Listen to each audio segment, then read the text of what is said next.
Gallegher, a newspaper story.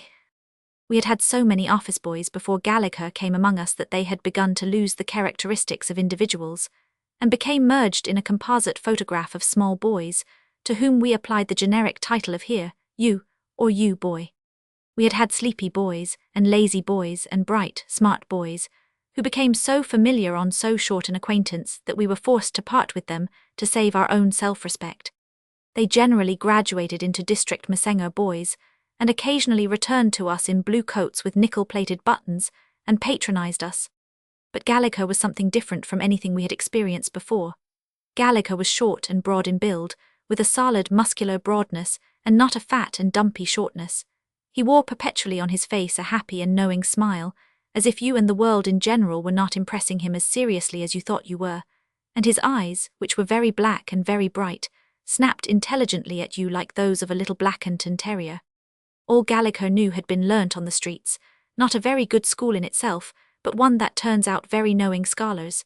And Gallegher had attended both morning and evening sessions. He could not tell you who the Pilgrim Fathers were, nor could he name the 13 original states, but he knew all the officers of the Twentyskon police district by name, and he could distinguish the clang of a firing engine's gong from that of a patrol wagon or an ambulance fully 2 blocks distant. It was Gallegher who rang the alarm when the Woolwich Mills caught fire, while the officer on the beat was asleep, and it was Gallegher who led the Black Diamonds against the Wharf Rats, when they used to stone each other to their heart's content on the coal wharves of Richmond. I am afraid, now that I see these facts written down, that Gallegher was not a reputable character, but he was so very young and so very old for his years that we all liked him very much nevertheless. He lived in the extreme northern part of Philadelphia, where the cotton and woolen mills run down to the river, and how he ever got home after leaving the press building at 2 in the morning was one of the mysteries of the office. Sometimes he caught a night car, and sometimes he walked all the way, arriving at the little house, where his mother and himself lived alone at 4 in the morning. Occasionally he was given a ride on an early milk cart, or on one of the newspaper delivery wagons, with its high piles of papers still damp and sticky from the press. He knew several drivers of night hawks, those cabs that prowl the streets at night looking for belated passenger sand. When it was a very cold morning he would not go home at all, but would crawl into one of these cabs and sleep, curled up on the cushions, until daylight. Besides being quick and cheerful, Gallegher possessed a power of amusing the press's young men to a degree seldom attained by the ordinary mortal.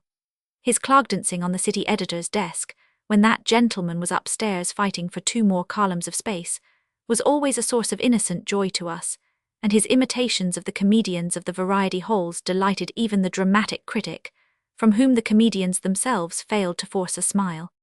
But Gallegher's chief characteristic was his love for that element of news generically classed as crime.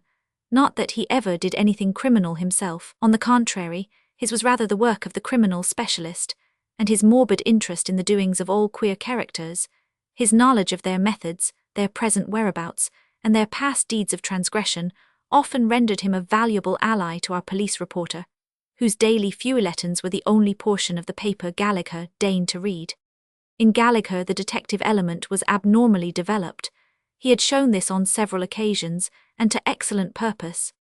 Once the paper had sent him into a home for destitute orphans, which was believed to be grievously mismanaged, and Gallegher, while playing the part of a destitute orphan, kept his eyes open to what was going on around him so faithfully that the story he told of the treatment meted out to the real orphans was sufficient to rescue the unhappy little wretches from the individual who had them in charge, and to have the individual himself sent to jail.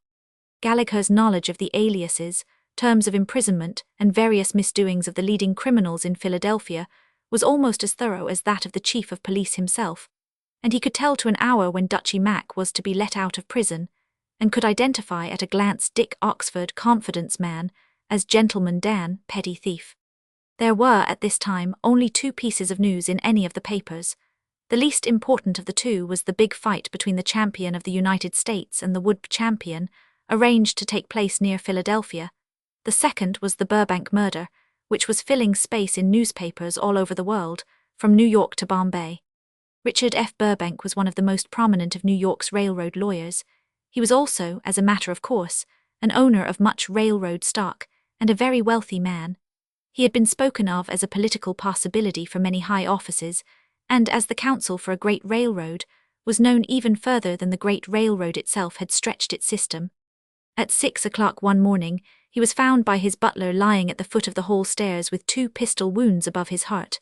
He was quite dead. His safe, to which only he and his secretary had the keys, was found open, and 200,000 in bonds, stocks and money, which had been placed there only the night before, was found missing. The secretary was missing also. His name was Stephen S. Haid, and his name and his description had been telegraphed and cabled to all parts of the world. There was enough circumstantial evidence to show, beyond any question or possibility of mistake, that he was the murderer. It made an enormous amount of talk, and unhappy individuals were being arrested all over the country and sent on to New York for identification. 3 had been arrested at Liverpool, and 1 man just as he landed at Sydney, Australia, but so far the murderer had escaped. We were all talking about it one night, as everybody else was all over the country, in the local room, and the city editor said it was worth a fortune to anyone who chanced to run across Haid, and succeeded in handing him over to the police. Some of us thought Haid had taken passage from some one of the smaller seaports, and others were of the opinion that he had buried himself in some cheap lodging house in New York, or in one of the smaller towns in New Jersey. I should not be surprised to meet him out walking, right here in Philadelphia, said one of the staff. He will be disguised, of course, but you could always tell him by the absence of the trigger finger on his right hand. It's missing, you know, shot off when he was a boy. You want to look for a man dressed like a tough, said the city editor, for as this fellow is to all appearances a gentleman, he will try to look as little like a gentleman as possible. No, he will not, said Gallegher with that calm impertinence that made him dear to us. He will dress just like a gentleman. Toughs do not wear gloves, and you see he's got to wear 'em. The first thing he thought of after doing for Burbank was of that gone finger, and how he was to hide it. He stuffed the finger of that glove with cotton so's to make it look like a whole finger, and the first time he takes off that glove they have got him see, and he knows it. So what yous want to do is to look for a man with gloves on. I have been a-doing it for 2 weeks now, and I can tell you it's hard work, for everybody wears gloves this kind of weather. But if you look long enough you will find him, and when you think it's him, go up to him and hold out your hand in a friendly way, like a bunco steerer, and shake his hand. And if you feel that his forefinger ain't real flesh, but just wadded cotton, then grip to it with your right and grab his throat with your left, and holler for help. There was an appreciative pause. I see, gentlemen, said the city editor dryly, that Gallegher's reasoning has impressed you. And I also see that before the week is out all of my young men will be under bonds for assaulting innocent pedestrians, whose only offence is that they wear gloves in midwinter. It was about a week after this that Detective Heffelfinger, of Inspector Bynes's staff, came over to Philadelphia after a burglar, of whose whereabouts he had been misinformed by telegraph. He brought the warrant, requisition, and other necessary papers with him, but the burglar had flown. One of our reporters had worked on a New York paper, and knew Heffelfinger, and the detective came to the office to see if he could help him in his so far unsuccessful search. He gave Gallegher his card, and after Gallegher had read it and had discovered who the visitor was, he became so demoralized that he was absolutely useless. One of Bynes's men was a much more awe-inspiring individual to Gallegher than a member of the cabinet. He accordingly seized his hat and overcoat, and leaving his duties to be looked after by others, hastened out after the object of his admiration, who found his suggestions and knowledge of the city so valuable, and his company so entertaining, that they became very intimate, and spent the rest of the day together. In the meanwhile the managing editor had instructed his subordinates to inform Gallegher, when he condescended to return, that his services were no longer needed. Gallegher had played truant once too often. Unconscious of this, he remained with his new friend until late the same evening, and started the next afternoon toward the press office. As I have said, Gallegher lived in the most distant part of the city, not many minutes' walk from the Kensington Railroad station, where trains ran into the suburbs and on to New York.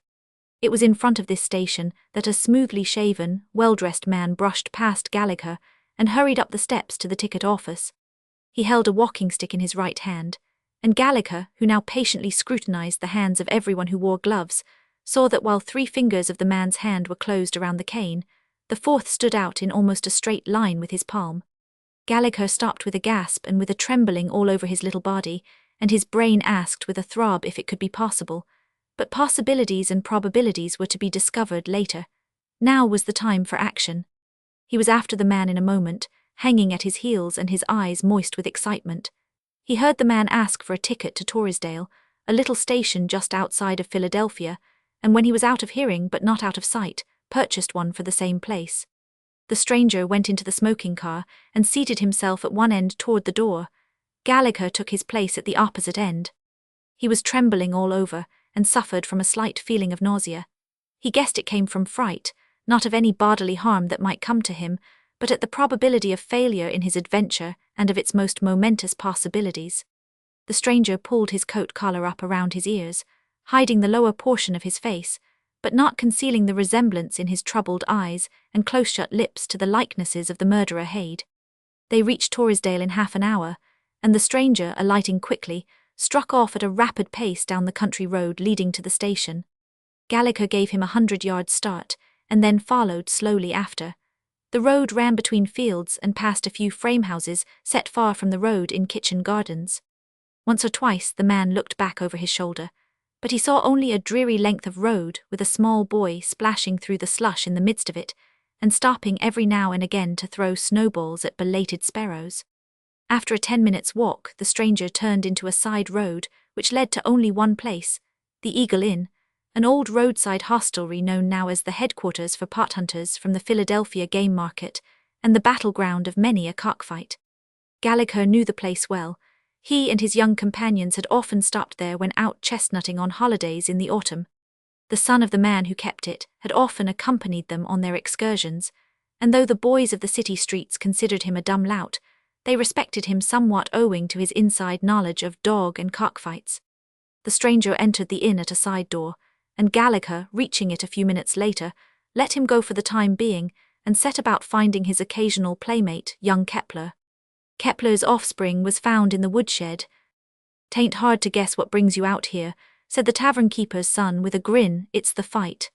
"What fight?" asked Gallegher unguardedly. "What fight? Why the fight," returned his companion with the slow contempt of superior knowledge. "It's to come off here tonight. You knew that as well as me. Anyway, your sporting editor knows it. He got the tip last night, but that will not help you any. You needn't think there's any chance of your getting a peep at it. Why, tickets is $250 apiece." "Phew," whistled Gallegher. "Where's it to be?" "In the barn," whispered Kepler. "I helped him fix the ropes this morning. I $999. "Gosh, but you are in luck," exclaimed Gallegher with flattering envy. "Could not I just get a peep at it?" "Maybe," said the gratified Kepler. "There's a winder with a wooden shutter at the back of the barn. You can get in by it if you have someone to boost you up to the sill." "Sigh," drawled Gallegher, as if something had but just that moment reminded him.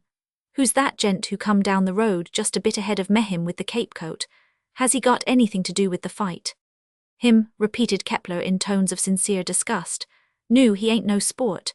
He's queer, Dad thinks. He come here one day last week about 10 in the morning, said his doctor told him to go out in the country for his health. He's stuck up and citified and wears gloves and takes his meals private in his room and all that sort of ruck. They were saying in the saloon last night that they thought he was hiding from something, and Dad, just to try him, asked him last night if he was coming to see the fight. He looked sort of scared and said he did not want to see no fight, and then Dad says, 'I guess you mean you do not want no fighters to see you.' Dad did not mean no harm by it, just passed it as a joke. But Mr. Carleton, as he calls himself, got white as a ghost and says, 'I will go to the fight willing enough,' and begins to laugh and joke. And this morning he went right into the barroom, where all the sports were setting, and said he was going into town to see some friends. And as he starts off he laughs and says, 'This do not look as if I was afraid of seeing people, does it?' But Dad says it was just bluff that made him do it, and Dad thinks that if he had not said what he did, this Mr. Carleton would not have left his room at all." Gallegher had got all he wanted, and much more than he had hoped for, so much more that his walk back to the station was in the nature of a triumphal march. He had 20 minutes to wait for the next train, and it seemed an hour. While waiting, he sent a telegram to Heffelfinger at his hotel. It read, "Your man is near the Torresdale station on Pennsylvania Railroad. Take cab and meet me at station. Wait until I come. Gallegher." With the exception of one at midnight, no other train stopped at Torresdale that evening, hence the direction to take a cab. The train to the city seemed to Gallegher to drag itself by inches. It stopped and backed at purposeless intervals, waited for an express to precede it, and dallied at stations, and when at last it reached the terminus, Gallegher was out before it had stopped and was in the cab and off on his way to the home of the sporting editor. The sporting editor was at dinner and came out in the hall to see him, with his napkin in his hand. Gallegher explained breathlessly that he had located the murderer for whom the police of 2 continents were looking, and that he believed, in order to quiet the suspicions of the people with whom he was hiding, that he would be present at the fight that night. The sporting editor led Gallegher into his library and shut the door. Now, he said, go over all that again. Gallegher went over it again in detail, and added how he had sent for Heffelfinger to make the arrest in order that it might be kept from the knowledge of the local police and from the Philadelphia reporters. What I want Heffelfinger to do is to arrest Hade with the warrant he has for the burglar, explained Gallegher, and to take him on to New York on the Owl train that passes Torresdale at 1. It do not get to Jersey City until 4 o'clock, 1 hour after the morning papers go to press. Of course, we must fix Heffelfinger so's he will keep quiet and not tell who his prisoner really is. The sporting editor reached his hand out to pat Gallegher on the head, but changed his mind and shook hands with him instead. My boy, he said, you are an infant phenomenon. If I can pull the rest of this thing off tonight, it will mean the 5,000 reward and fame galore for you and the paper. Now I am going to write a note to the managing editor, and you can take it around to him and tell him what you have done and what I am going to do, and he will take you back on the paper and raise your salary. Perhaps you did not know you have been discharged. Do you think you ain't a-going to take me with you? Demanded Gallegher. Why, certainly not. Why should I? It all lies with the detective and myself now. You have done your share and done it well. If the man's caught, the reward's yours. But you would only be in the way now. You would better go to the office and make your peace with the chief. If the paper can get along without me, I can get along without the old paper, said Gallegher hotly. And if I ain't a-going with you, you ain't neither, for I know where Heffelfinger is to be and you do not, and I will not tell you. Oh, very well, replied the sporting editor, weakly capitulating. I will send the note by a messenger. Only mind, if you lose your place, do not blame me. Gallegher wondered how this man could value a week's salary against the excitement of seeing a noted criminal run down, and of getting the news to the paper, and to that one paper alone. From that moment, the sporting editor sank in Gallegher's estimation. Mr. Dwyer sat down at his desk and scribbled off the following note. I have received reliable information that Hade, the Burbank murderer, will be present at the fight tonight. We have arranged it so that he will be arrested quietly and in such a manner that the fact may be kept from all other papers. I need not point out to you that this will be the most important piece of news in the country tomorrow. Yours, etc., Michael E. Dwyer. The sporting editor stepped into the waiting cab, while Gallegher whispered the directions to the driver. He was told to go first to a district messenger office, and from there up to the Ridge Avenue Road, out Broad Street, and on to the old Eagle Inn near Torresdale. It was a miserable night. The rain and snow were falling together and freezing as they fell. The sporting editor got out to send his message to the press office, and then lighting a cigar and turning up the collar of his greatcoat, curled up in the corner of the cab. Wake me when we get there, Gallegher, he said. He knew he had a long ride and much rapid work before him, and he was preparing for the strain. To Gallegher, the idea of going to sleep seemed almost criminal. From the dark corner of the cab his eyes shone with excitement, and with the awful joy of anticipation. He glanced every now and then to where the sporting editor's cigar shone in the darkness, and watched it as it gradually burnt more dimly and went out. The lights in the shop windows threw a broad glare across the ice on the pavements, and the lights from the lamp-posts tossed the distorted shadow of the cab, and the horse, and the motionless driver, sometimes before and sometimes behind them. After half an hour Gallegher slipped down to the bottom of the cab and dragged out a laprobe, in which he wrapped himself. It was growing colder, and the damp, keen wind swept in through the cracks until the window frames and woodwork were cold to the touch. An hour passed, and the cab was still moving more slowly over the rough surface of partly paved streets, and by single rows of new houses standing at different angles to each other in fields covered with ash heaps and brick kilns. Here and there, the gaudy lights of a drugstore, and the forerunner of suburban civilization, shone from the end of a new block of houses, and the rubber cape of an occasional policeman showed in the light of the lamp-post that he hugged for comfort. Then even the houses disappeared, and the cab dragged its way between truck farms, with desolate-looking glass-covered beds and pools of water, half-caked with ice and bare trees and interminable fences. Once or twice the cab stopped altogether, and Gallegher could hear the driver swearing to himself or at the horse or the roads. At last they drew up before the station at Torresdale. It was quite deserted, and only a single light cut a swath in the darkness and showed a portion of the platform, the ties, and the rails glistening in the rain. They walked twice past the light before a figure stepped out of the shadow and greeted them cautiously. "I am Mr. Dwyer of the Press," said the sporting editor briskly. "You have heard of me, perhaps. Well, there should not be any difficulty in our making a deal, should there? This boy here has found Hade, and we have reason to believe he will be among the spectators at the fight tonight. We want you to arrest him quietly and as secretly as possible. You can do it with your papers and your badge easily enough. We want you to pretend that you believe he is this burglar you came over after. If you will do this, and take him away without anyone so much as suspecting who he really is, and on the train that passes here at 1 for New York, we will give you 500 out of the 5,000 reward. If, however, one other paper, either in New York or Philadelphia or anywhere else, knows of the arrest, you will not get a cent. Now, what do you say?" The detective had a great deal to say. He was not at all sure the man Gallegher suspected was Hade. He feared he might get himself into trouble by making a false arrest, and if it should be the man, he was afraid the local police would interfere. "We have no time to argue or debate this matter," said Dwyer warmly. "We agree to point Hade out to you in the crowd. After the fight is over, you arrest him as we have directed, and you get the money and the credit of the arrest. If you do not like this, I will arrest the man myself and have him driven to town with a pistol for a warrant." Heffelfinger considered in silence and then agreed unconditionally. "As you say, Mr. Dwyer," he returned, "I have heard of you for a thoroughbred sport. I know you will do what you say you will do, and as for me, I will do what you say and just as you say, and it's a very pretty piece of work as it stands." They all stepped back into the cab, and then it was that they were met by a fresh difficulty: how to get the detective into the barn where the fight was to take place, for neither of the two men had $250 to pay for his admittance. But this was overcome when Gallegher remembered the window of which young Kepler had told him. In the event of Hade's losing courage and not daring to show himself in the crowd around the ring, it was agreed that Dwyer should come to the barn and warn Heffelfinger. But if he should come, Dwyer was merely to keep near him and to signify by a prearranged gesture which one of the crowd he was.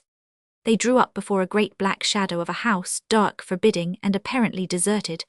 But at the sound of the wheels on the gravel, the door opened, letting out a stream of warm, cheerful light, and a man's voice said, "Put out those lights.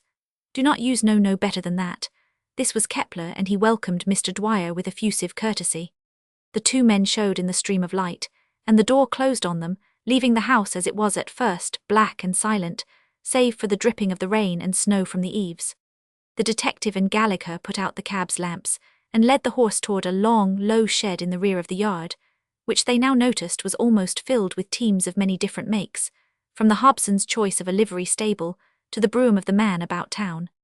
"No," said Gallegher, as the cabman stopped to hitch the horse beside the others, "we want it nearest that lower gate. When we newspaper men leave this place, we will leave it in a hurry, and the man who is nearest town is likely to get there first. You will not be a following of no hearse when you make your return trip." Gallegher tied the horse to the very gate post itself, leaving the gate open and allowing a clear road and a flying start for the prospective race to Newspaper Row. The driver disappeared under the shelter of the porch, and Gallegher and the detective moved off cautiously to the rear of the barn. "This must be the window," said Heffelfinger, pointing to a broad wooden shutter some feet from the ground. "Just you give me a boost once, and I will get that open in a jiffy," said Gallegher. The detective placed his hands on his knees, and Gallegher stood upon his shoulders, and with the blade of his knife lifted the wooden button that fastened the window on the inside, and pulled the shutter open. Then he put one leg inside over the sill, and leaning down helped to draw his fellow conspirator up to a level with the window. "I feel just like I was burglarizing a house," chuckled Gallegher, as he dropped noiselessly to the floor below and refastened the shutter. The barn was a large one, with a row of stalls on either side in which horses and cows were dozing. There was a haymow over each row of stalls, and at one end of the barn a number of fencer rails had been thrown across from one mow to the other. These rails were covered with hay. In the middle of the floor was the ring. It was not really a ring, but a square, with wooden posts at its four corners through which ran a heavy rope. The space enclosed by the rope was covered with sawdust.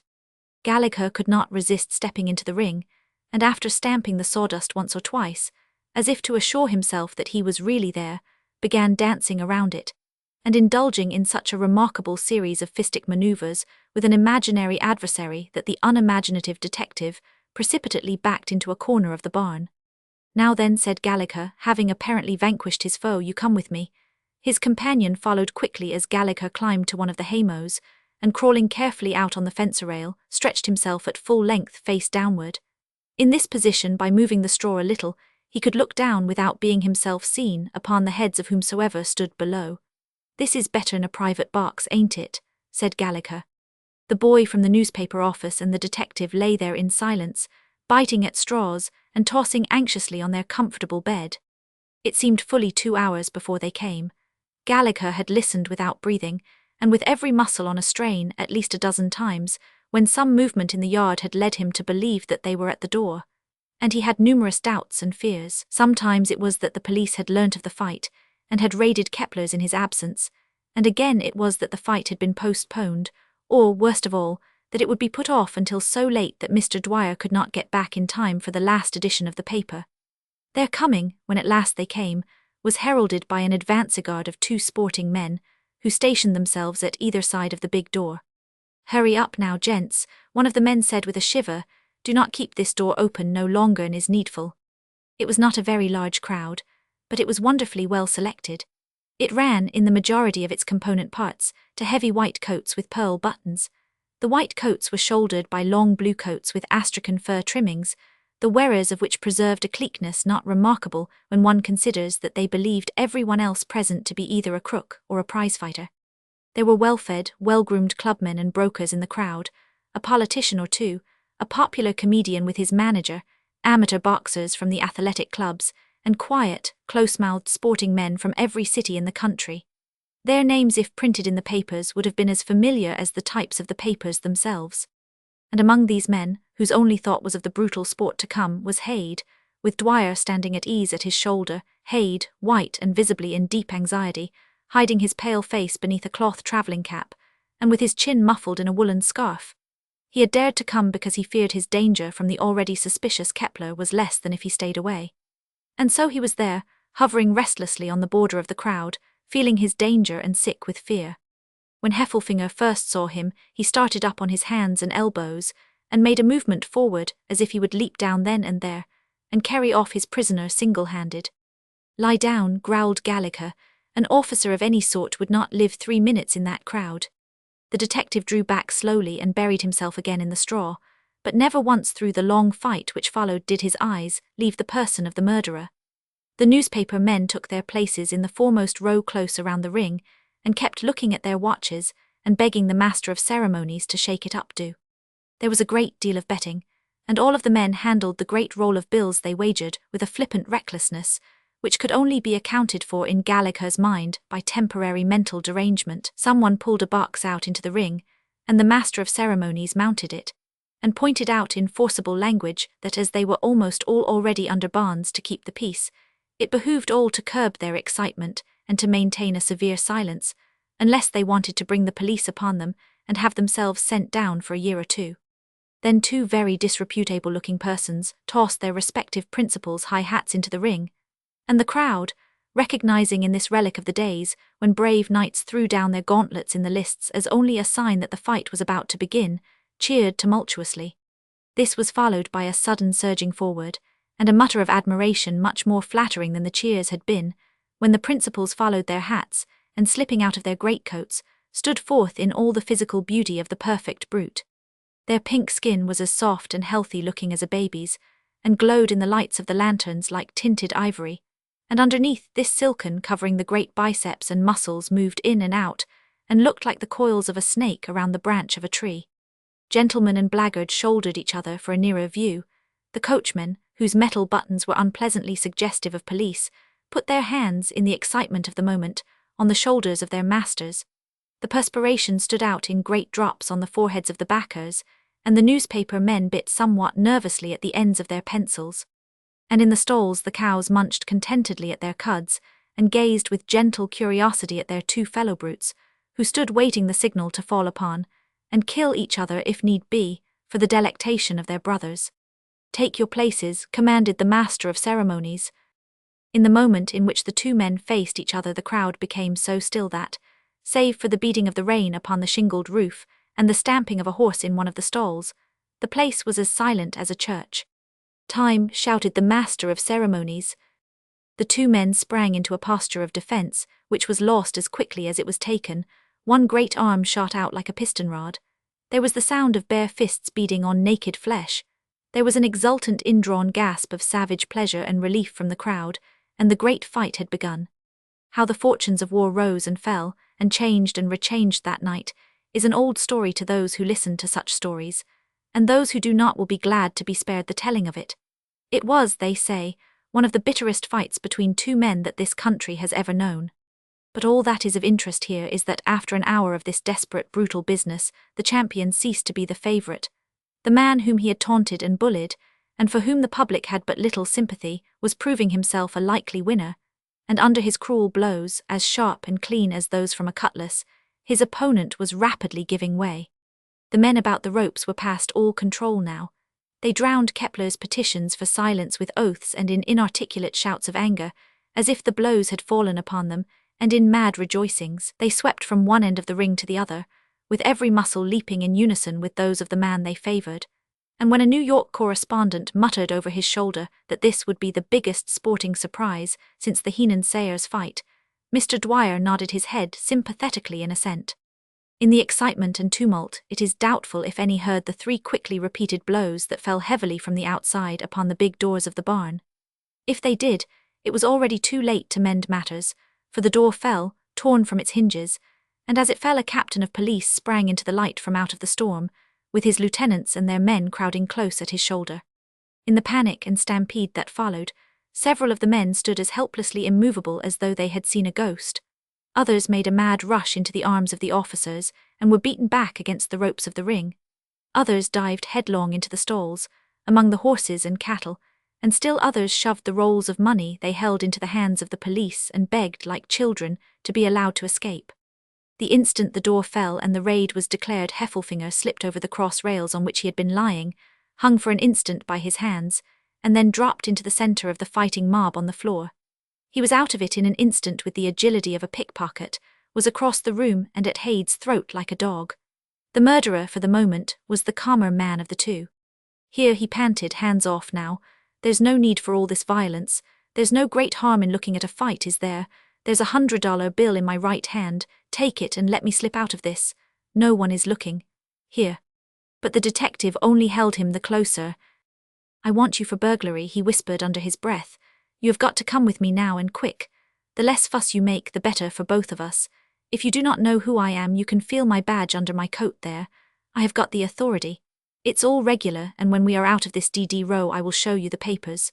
He took one hand from Hade's throat and pulled a pair of handcuffs from his pocket. It's a mistake.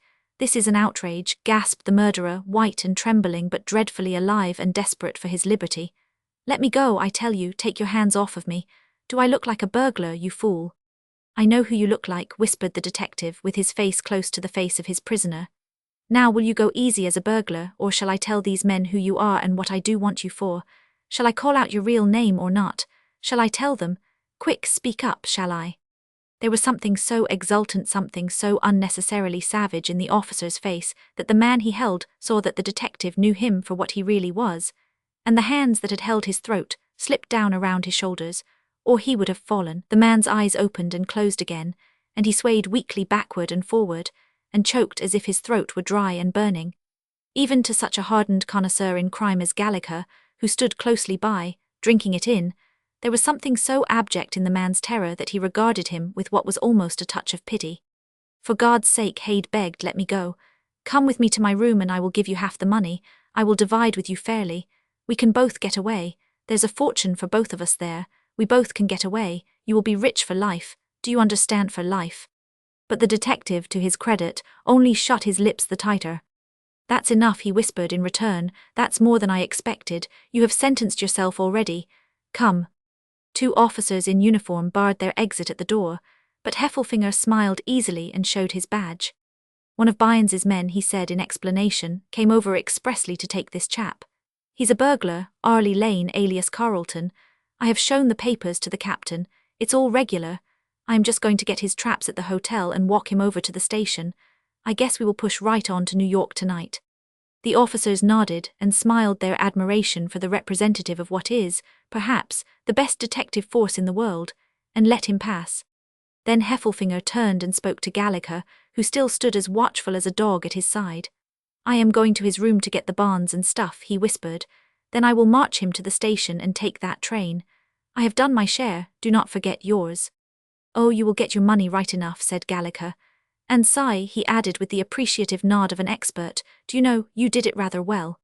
Mr. Dwyer had been writing while the raid was settling down, as he had been writing while waiting for the fight to begin. Now he walked over to where the other correspondents stood in angry conclave. The newspaper men had informed the officers who hemmed them in that they represented the principal papers of the country, and were expostulating vigorously with the captain, who had planned the raid, and who declared they were under arrest. "Do not be an ass, Scott," said Mr. Dwyer, who was too excited to be polite or politic. "You know our being here is not a matter of choice. We came here on business as you did, and you have no right to hold us."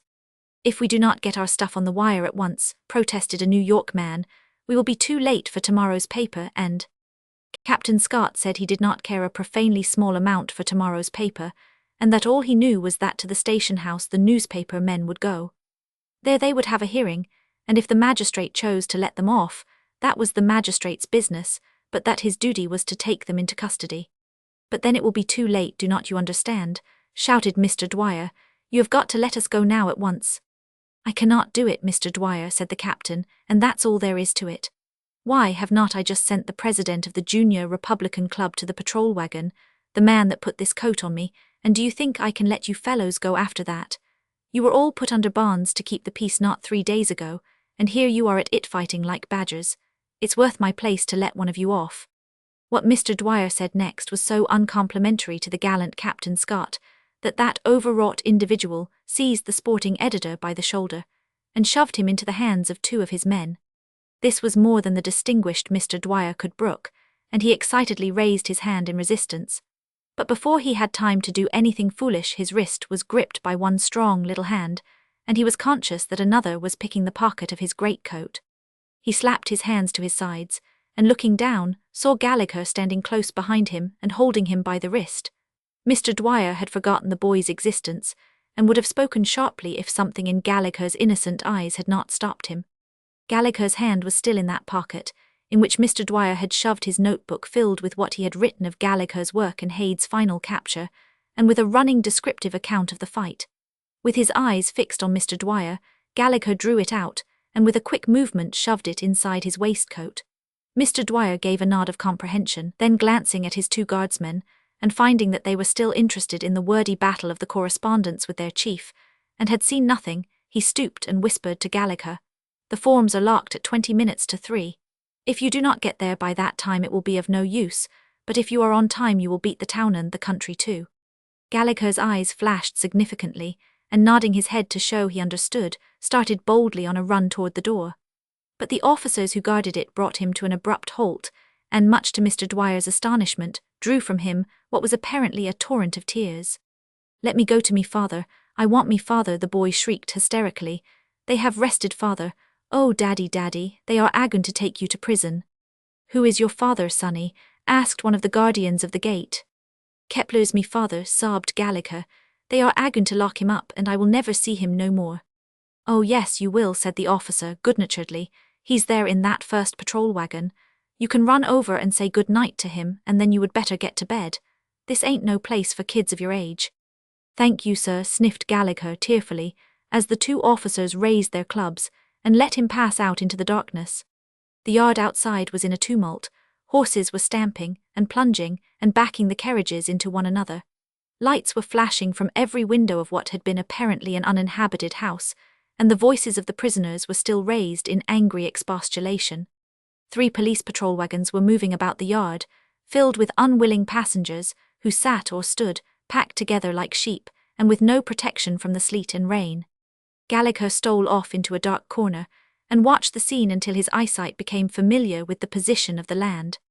Then, with his eyes fixed fearfully on the swinging light of a lantern with which an officer was searching among the carriages, he groped his way between horses' hoofs and behind the wheels of carriages to the cab which he had himself placed at the furthermost gate. It was still there, and the horse as he had left it, with its head turned toward the city. Gallegher opened the big gate noiselessly and worked nervously at the hitching strap. The knot was covered with a thin coating of ice, and it was several minutes before he could loosen it. but his teeth finally pulled it apart, and with the reins in his hands he sprang upon the wheel. And as he stood so, a shock of fear ran down his back like an electric current, his breath left him, and he stood immovable, gazing with wide eyes into the darkness. The officer with the lantern had suddenly loomed up from behind a carriage not 50 feet distant, and was standing perfectly still, with his lantern held over his head, peering so directly toward Gallegher that the boy felt that he must see him. Gallegher stood with one foot on the hub of the wheel and with the other on the box waiting to spring. It seemed a minute before either of them moved, and then the officer took a step forward and demanded sternly, "Who is that? What are you doing there?" There was no time for parley then. Gallegher felt that he had been taken in the act, and that his only chance lay in open flight. He leaped up on the box, pulling out the whip as he did so, and with a quick sweep lashed the horse across the head and back. The animal sprang forward with a snort, narrowly clearing the gatepost, and plunged off into the darkness. "Stop!" cried the officer. So many of Gallegher's acquaintances among the longshoremen and mill hands had been challenged in so much the same manner that Gallegher knew what would probably follow if the challenge was disregarded. So he slipped from his seat to the footboard below and ducked his head. The 3 reports of a pistol, which rang out briskly from behind him, proved that his early training had given him a valuable fund of useful miscellaneous knowledge. "Do not you be scared," he said reassuringly to the horse. "He's firing in the air." The pistol shots were answered by the impatient clangor of a patrol wagon's gong, and glancing over his shoulder, Gallegher saw its red and green lanterns tossing from side to side, and looking in the darkness like the sidelights of a yacht plunging forward in a storm. "I had not bargained to race you against no patrol wagons," said Gallegher to his animal, "but if they want a race, we will give them a tough tussle for it, will not we?" Philadelphia, lying 4 miles to the south, sent up a faint yellow glow to the sky.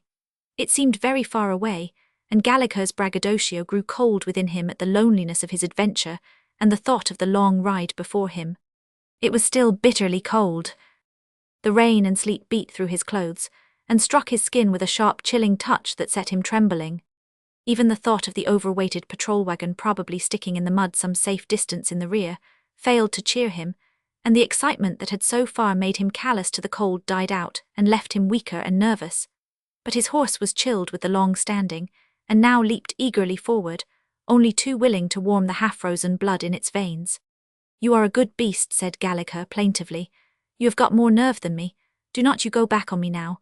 Mr. Dwyer says we have got to beat the town." Gallegher had no idea what time it was as he rode through the night, but he knew he would be able to find out from a big clock over a manufactory at a point nearly 3/4 of the distance from Kepler's to the goal.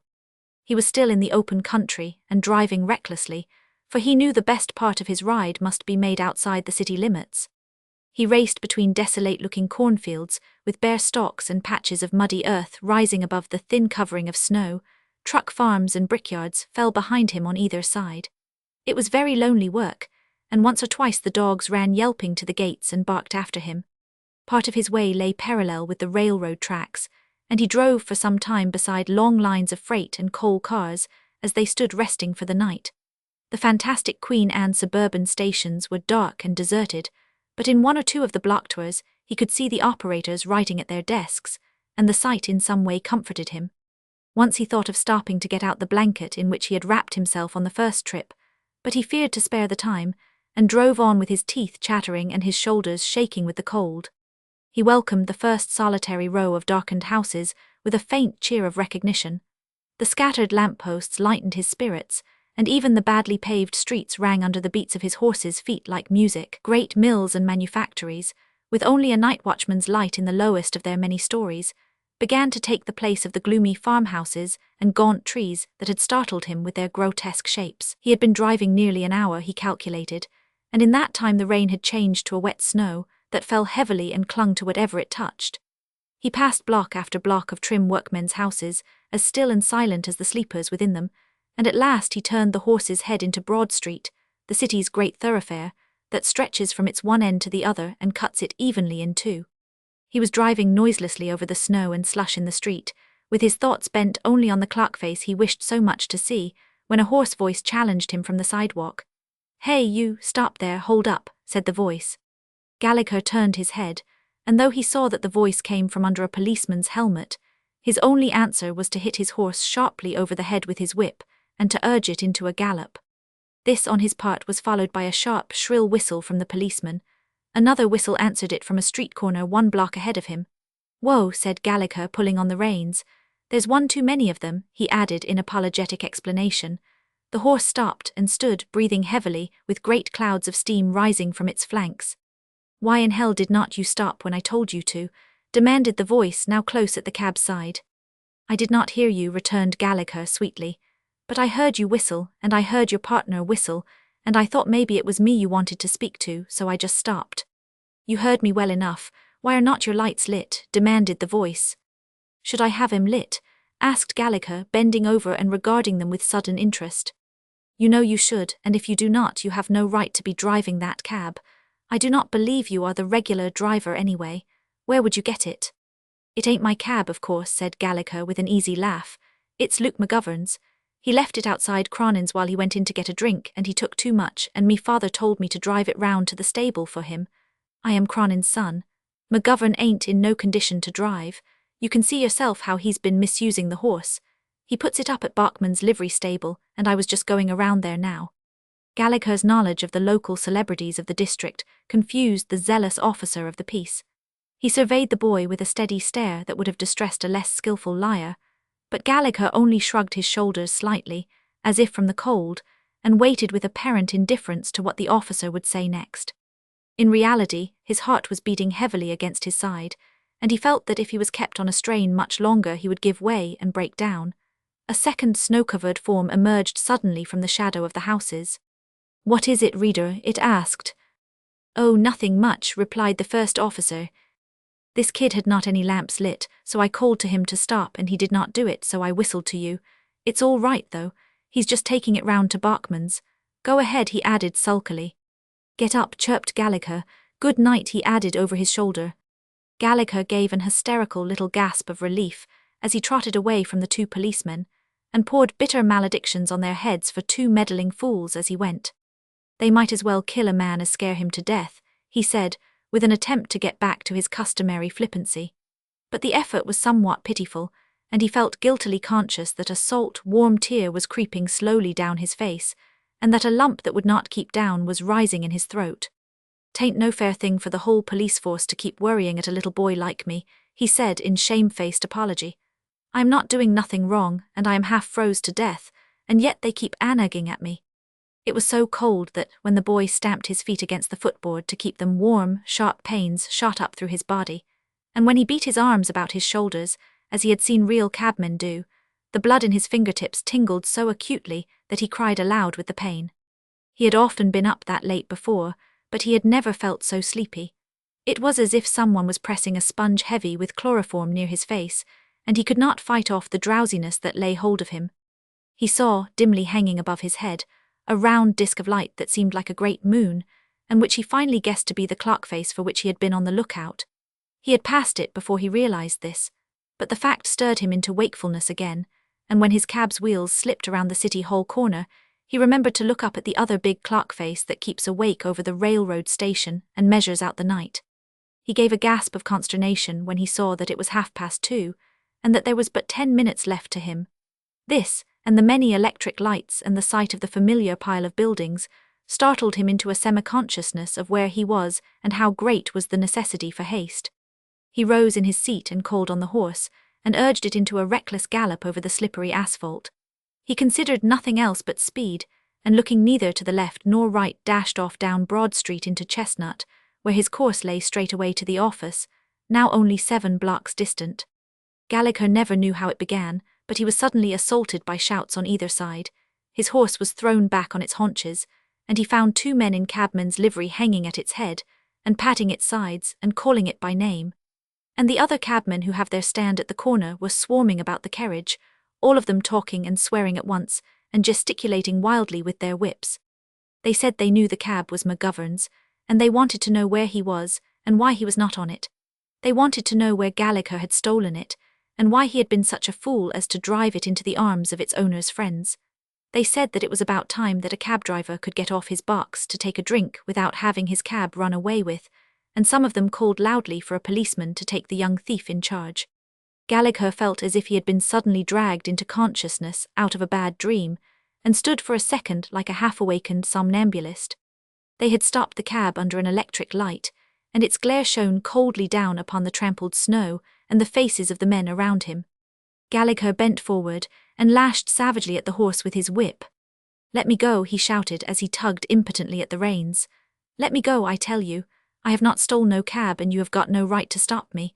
I only want to take it to the press office," he begged. "They will send it back to you all right.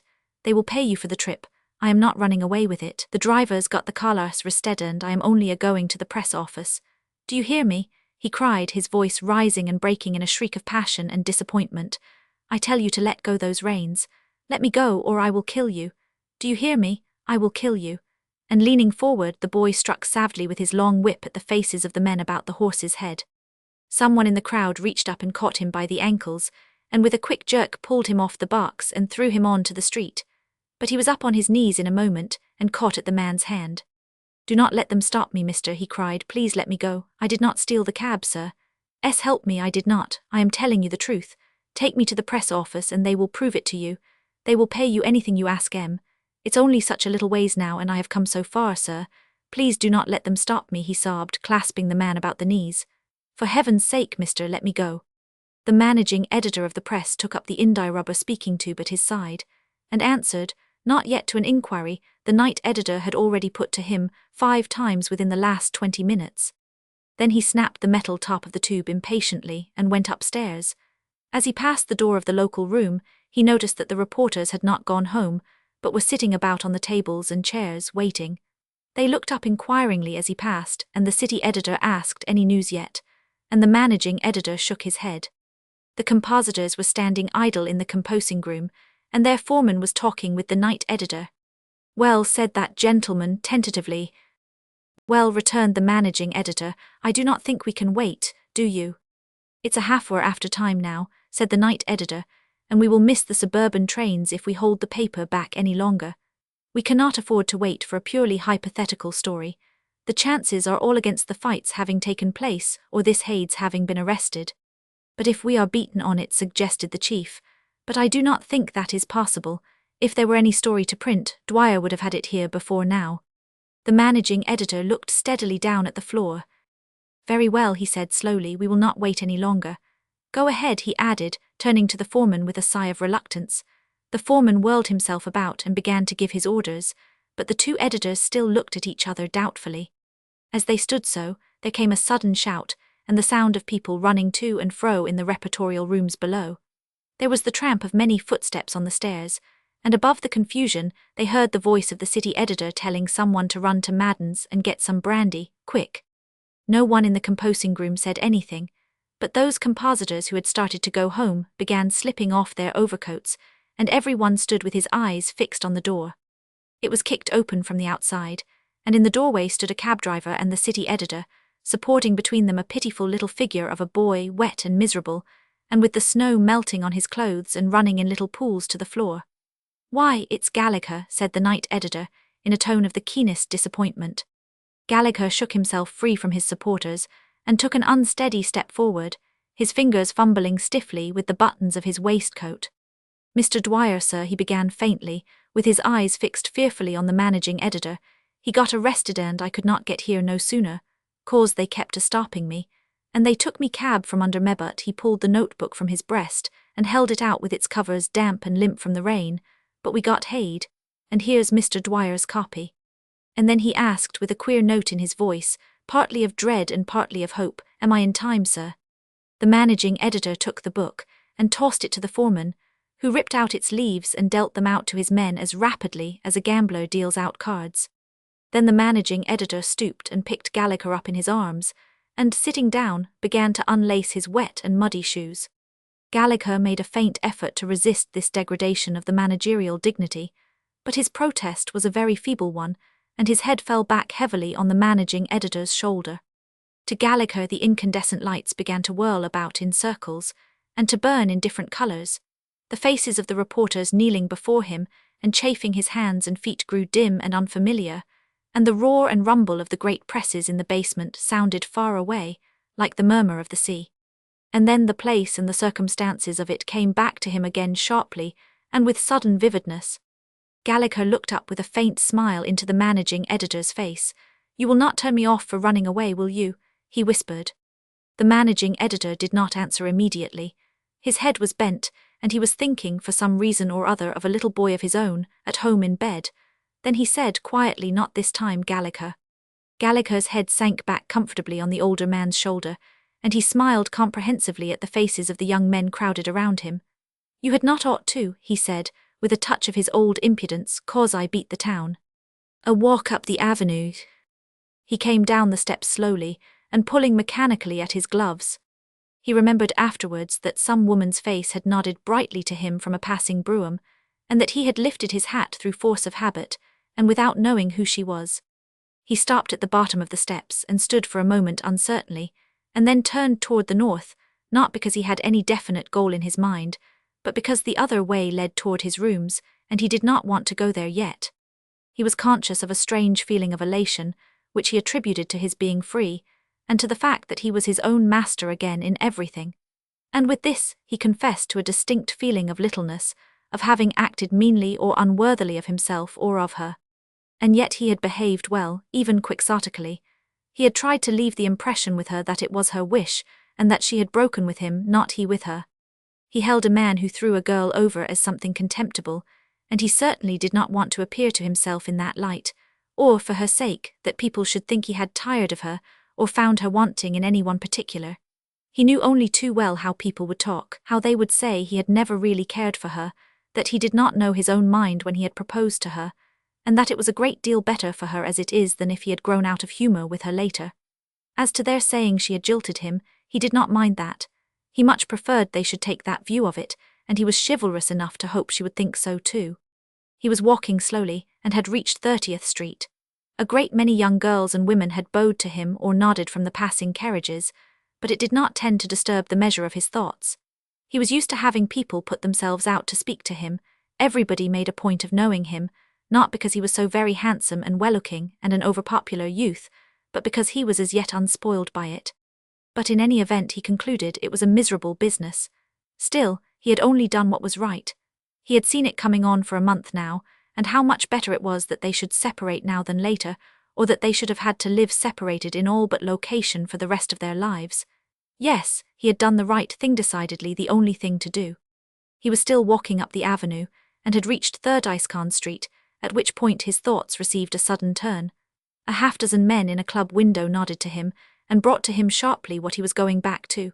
He had dropped out of their lives as entirely of late as though he had been living in a distant city. When he had met them, he had found their company uninteresting and unprofitable. He had wondered how he had ever cared for that sort of thing, and where had been the pleasure of it. Was he going back now to the gossip of that window, to the heavy discussions of traps and horses, to late breakfasts and early suppers? Must he listen to their congratulations on his being one of them again, and must he guess at their whispered conjectures as to how soon it would be before he again took up the chains and harness of their fashion?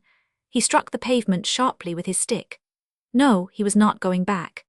She had taught him to find amusement and occupation in many things that were better and higher than any pleasures or pursuits he had known before, and he could not give them up. He had her to thank for that at least, and he would give her credit for it too, and gratefully. He would always remember it, and he would show in his way of living the influence and the good effects of these 3 months in which they had been continually together. He had reached 4th Iscon Street now. Well, it was over with, and he would get to work at something or other. This experience had shown him that he was not meant for marriage, that he was intended to live alone, because if he found that a girl as lovely as she undeniably was palled on him after 3 months, it was evident that he would never live through life with any other one. Yes, he would always be a bachelor. He had lived his life, had told his story at the age of 25, and would wait patiently for the end, a marked and gloomy man. He would travel now and see the world. He would go to that hotel in Cairo she was always talking about, where they were to have gone on their honeymoon. Or he might strike further into Africa, and come back bronzed and worn with long marches and jungle fever, and with his hair prematurely white. He even considered himself, with great self-pity, returning and finding her married and happy, of course. And he enjoyed in anticipation the secret doubts she would have of her later choice when she heard on all sides praise of this distinguished traveller. And he pictured himself meeting her reproachful glances with fatherly friendliness, and presenting her husband with tiger skins, and buying her children extravagant presents. This was at 45th Street. Yes, that was decidedly the best thing to do. To go away and improve himself, and study up all those painters and cathedrals with which she was so hopelessly conversant. He remembered how out of it she had once made him feel, and how secretly he had admired her when she had referred to a modern painting as looking like those in the long gallery of the Louvre. He thought he knew all about the Louvre, but he would go over again and locate that long gallery, and become able to talk to her understandingly about it. And then it came over him like a blast of icy air that he could never talk over things with her again. He had reached 55th Street now, and the shark brought him to a standstill on the corner, where he stood gazing blankly before him. He felt rather weak physically, and decided to go back to his rooms, and then he pictured how cheerless they would look, and how little of comfort they contained. He had used them only to dress and sleep in of late, and the distaste with which he regarded the idea that he must go back to them to read and sit and live in them, showed him how utterly his life had become bound up with the house on 27th Street. Where was he to go in the evening? He asked himself, with pathetic hopelessness, or in the morning or afternoon for that matter. Were there to be no more of those journeys to picture galleries, and to the big publishing houses, where they used to hover over the new book counter, and pull the books about, and make each other innumerable presents of daintily bound volumes, until the clerks grew to know them so well that they never went through the form of asking where the books were to be sent, and those tete-a-tete luncheons at her house when her mother was upstairs with a headache or a dressmaker, and the long rides and walks in the park in the afternoon, and the rush downtown to dress, only to return to dine with them, 10 minutes late always, and always with some new excuse, which was allowed if it was clever, and frowned at if it was commonplace. Was all this really over? Why, the town had only run on because she was in it, and as he walked the streets the very sharp windows had suggested her to him. Florists only existed that he might send her flowers, and gowns and bonnets in the milliners' windows were only pretty as they would become her. And as for the theatres and the newspapers, they were only worthwhile as they gave her pleasure. And he had given all this up, and for what, he asked himself, and why? He could not answer that now. It was simply because he had been surfeited with too much content, he replied passionately. He had not appreciated how happy he had been. She had been too kind, too gracious. He had never known until he had quarrelled with her and lost her how precious and dear she had been to him. He was at the entrance to the park now, and he strode on along the walk, bitterly upbraiding himself for being worse than a criminal, a fool, a common blind mortal to whom a goddess had stooped. He remembered with bitter regret a turn off the drive into which they had wandered one day, a secluded, pretty spot with a circle of box around it, and into the turf of which he had driven his stick, and claimed it for them both by the right of discovery. And he recalled how they had used to go there, just out of sight of their friends in the ride, and sit and chatter on a green bench beneath a bush of box, like any nursery maid and her young man, while her groom stood at the brougham door in the bridle path. Beyond, he had broken off a sprig of the box one day and given it to her, and she had kissed it foolishly and laughed, and hidden it in the folds of her riding skirt, in burlesque fear lest the guards should arrest them for breaking the much-advertised ordinance. And he remembered with a miserable smile how she had delighted him with her account of her adventure to her mother, and described them as fleeing down the avenue with their treasure, pursued by a squadron of mounted policemen. This and 100 other of the foolish, happy fancies they had shared in common came back to him, and he remembered how she had stopped one cold afternoon just outside of this favourite spot, beside an open iron grating sunk in the path, into which the rain had washed the autumn leaves, and pretended it was a steam radiator, and held her slim gloved hands out over it as if to warm them. How absurdly happy she used to make him, and how light-hearted she had been. He determined suddenly and sentimentally to go to that secret place now, and bury the engagement ring she had handed back to him under that bush as he had buried his hopes of happiness, and he pictured how some day when he was dead she would read of this in his will, and go and dig up the ring, and remember and forgive him. He struck off from the walk across the turf straight toward this dell, taking the ring from his waistcoat pocket and clinching it in his hand. He was walking quickly with rapt interest in this idea of abnegation when he noticed, unconsciously at first, and then with a start, the familiar outlines and colours of her brougham drawn up in the drive not 20 yards from their old meeting place. He could not be mistaken. He knew the horses well enough, and there was old Wally's on the box and young Wally's on the path. He stopped breathlessly and then tipped on cautiously, keeping the encircling line of bushes between him and the carriage, and then he saw through the leaves that there was someone in the place, and that it was she. He stopped, confused and amazed. He could not comprehend it. She must have driven to the place immediately on his departure. But why, and why to that place of all others? He parted the bushes with his hands, and saw her lovely and sweet-looking as she had always been, standing under the box bush beside the bench, and breaking off one of the green branches. The branch parted and the stem flew back to its place again, leaving a green sprig in her hand. She turned at that moment directly toward him, and he could see from his hiding place how she lifted the leaves to her lips, and that a tear was creeping down her cheek. Then he dashed the bushes aside with both arms, and with a cry that no one but she heard sprang toward her. Young Van Bibber stopped his mail phaeton in front of the club, and went inside to recuperate, and told how he had seen them driving home through the park in her brougham and unchaperoned. "Which I call very bad form," said the punctilious Van Bibber, "even though they are engaged. My disreputable friend, Mr. Regan." Rags Regan was out of his element. The water was his proper element, water of the East River by preference, and when it came to running the roofs, as he would have himself expressed it, he was not in it. On those other occasions when he had been followed by the police, he had raced them toward the river front and had dived boldly in from the wharf, leaving them staring blankly and in some alarm as to his safety. Indeed, 3 different men in the precinct, who did not know of young Regan's aquatic prowess, had returned to the station house and seriously reported him to the sergeant as lost, and regretted having driven a citizen into the river, where he had been unfortunately drowned. It was even told how on one occasion, when hotly followed, young Regan had dived off Wakeman's Slip at East 33rd Street, and had then swum back under water to the landing steps, while the policeman and a crowd of stevedores stood watching for him to reappear where he had sunk. It is further related that he had then, in a spirit of recklessness, and in the possibility of the policeman's failing to recognize him, pushed his way through the crowd from the rear and plunged in to rescue the supposedly drowned man, and that after 2 or 3 futile attempts to find his own corpse, he had climbed up on the dock and told the officer that he had touched the body sticking in the mud. And, as a result of this fiction, the river police dragged the riverbed around Wakeman's Slip with grappling irons for 4 hours, while Rags sat on the wharf and directed their movements. But on this present occasion the police were standing between him and the river, and so cut off his escape in that direction, and as they had seen him strike McGonagall and had seen McGonagall fall, he had to run for it and seek refuge on the roofs. What made it worse was that he was not in his own hunting grounds, but in McGonagall's, and while any tenement on Cherry Street would have given him shelter, either for love of him or fear of him, these of 33rd Street were against him, and all that Cherry Street gang, while Pike McGonagall was their darling and their hero. And if Rags had known it, any tenement on the block was better than Case's, into which he first turned, for Case's was empty and untenanted, save in 1 or 2 rooms, and the opportunities for dodging from one to another were in consequence very few. But he could not know this, and so he plunged into the dark hallway and sprang up the first 4 flights of stairs, 3 steps at a jump, with one arm stretched out in front of him, for it was very dark and the turns were short.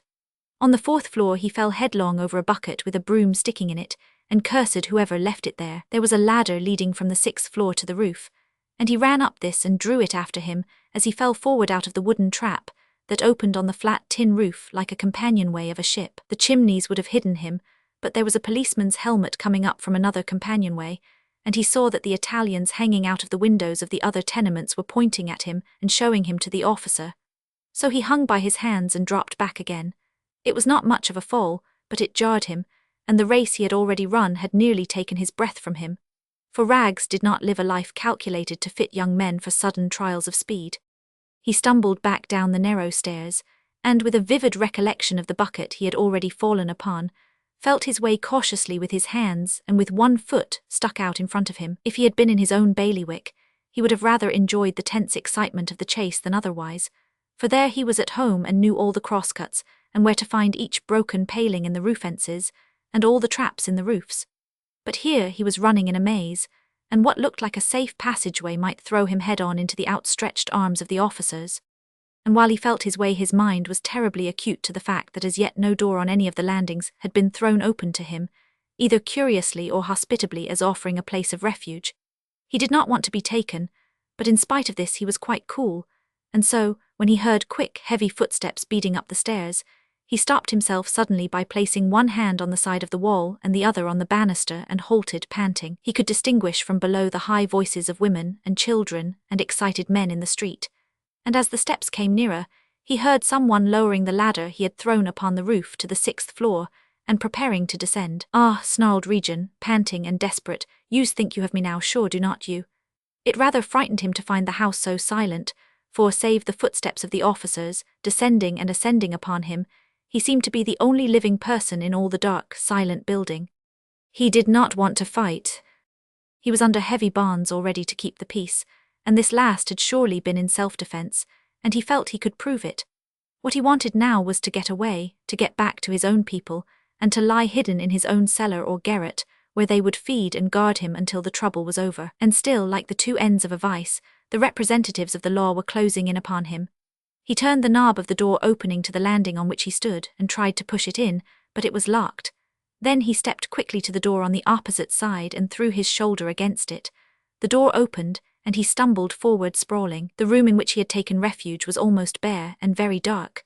But in a little room leading from it, he saw a pile of tossed-up bedding on the floor, and he dived at this as though it was water and crawled far under it until he reached the wall beyond, squirming on his face and stomach, and flattening out his arms and legs. Then he lay motionless, holding back his breath and listening to the beating of his heart and to the footsteps on the stairs. The footsteps stopped on the landing leading to the outer room, and he could hear the murmur of voices as the two men questioned one another. Then the door was kicked open, and there was a long silence, broken sharply by the click of a revolver. "Maybe he's in there," said a bass voice. The men stamped across the floor leading into the dark room in which he lay, and halted at the entrance. They did not stand there over a moment before they turned and moved away again.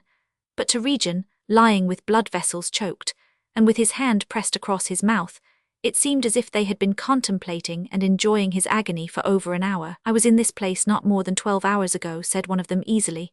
"I come in to take a couple out for fighting. They were yelling murder and police and breaking things, but they went quiet enough. The man is a stevedore, I guess, and him and his wife used to get drunk regular and carry on up here every night or so. They got 30 days on the island." "Who's taking care of the rooms?" asked the bass voice. The first voice said he guessed no one was and added, "There ain't much to take care of that I can see." "That's so," assented the bass voice. "Well," he went on briskly, "he's not here, but he's in the building, sure, for he put back when he seen me coming over the roof.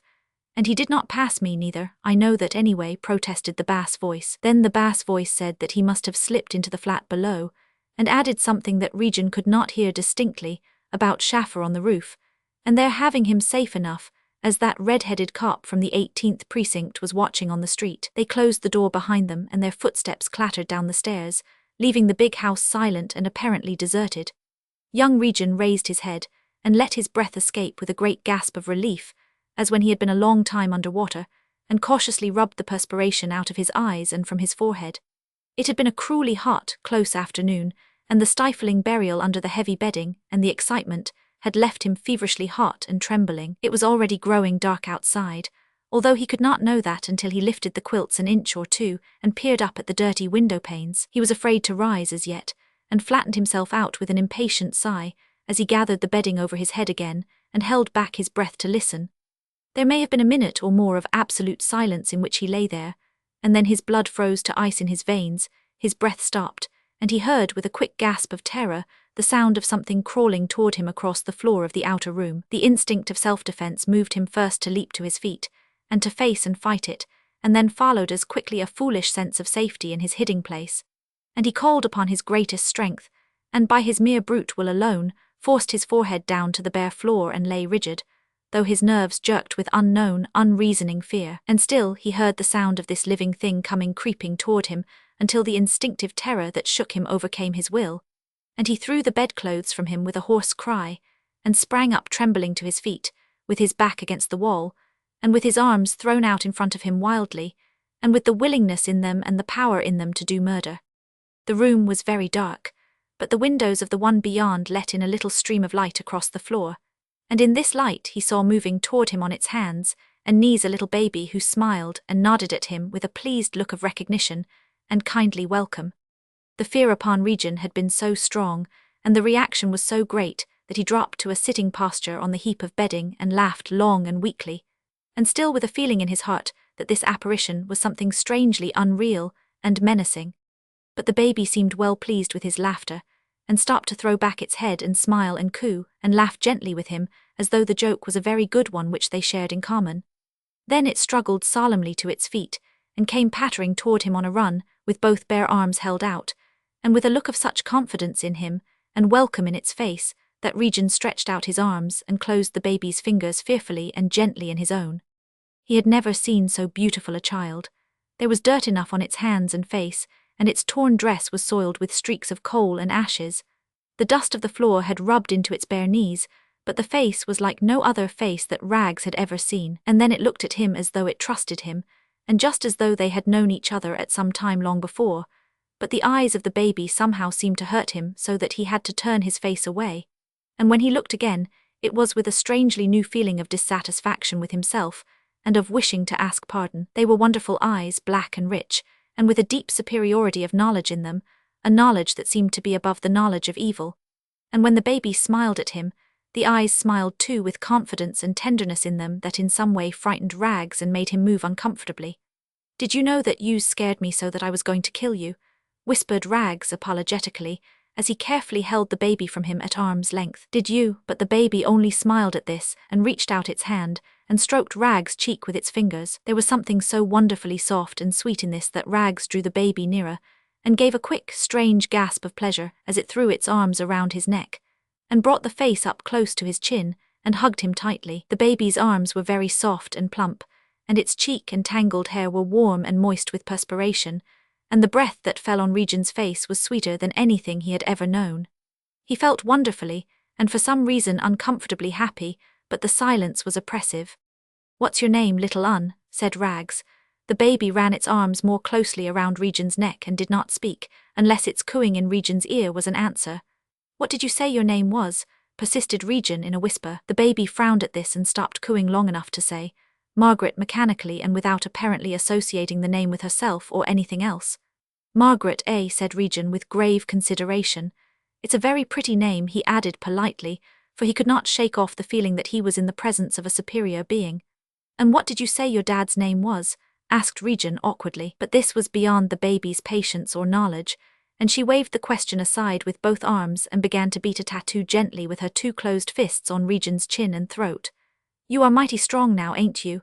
mocked the young giant, laughing. "Perhaps you do not know, missy," he added gravely, "that your dad and ma are doing time on the island, and you will not see 'em again for a month." No, the baby did not know this nor care apparently.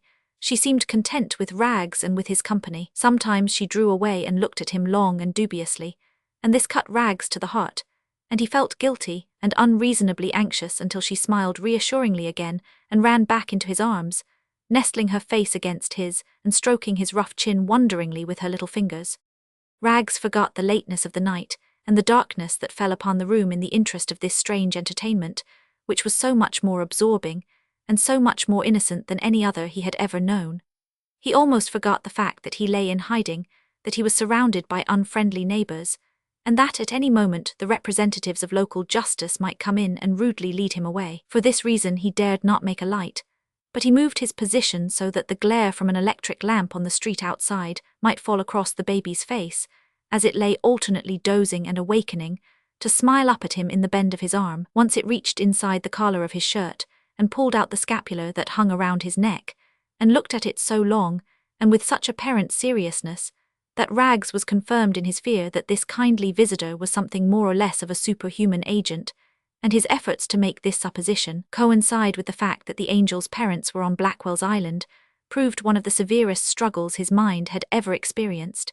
He had forgotten to feel hungry, and the knowledge that he was acutely so first came to him with the thought that the baby must obviously be in greatest need of food herself. This pained him greatly, and he laid his burden down upon the bedding, and after slipping off his shoes, tiptoed his way across the room on a foraging expedition after something she could eat. There was a half of a ham bone and a half loaf of hard bread in a cupboard, and on the table he found a bottle quite filled with wretched whiskey. That the police had failed to see the baby had not appealed to him in any way, but that they should have allowed this last find to remain unnoticed pleased him intensely, not because it now fell to him, but because they had been cheated of it. It really struck him as so humorous that he stood laughing silently for several minutes, slapping his thigh with every outward exhibition of the keenest mirth. But when he found that the room and cupboard were bare of anything else that might be eaten, he sobered suddenly.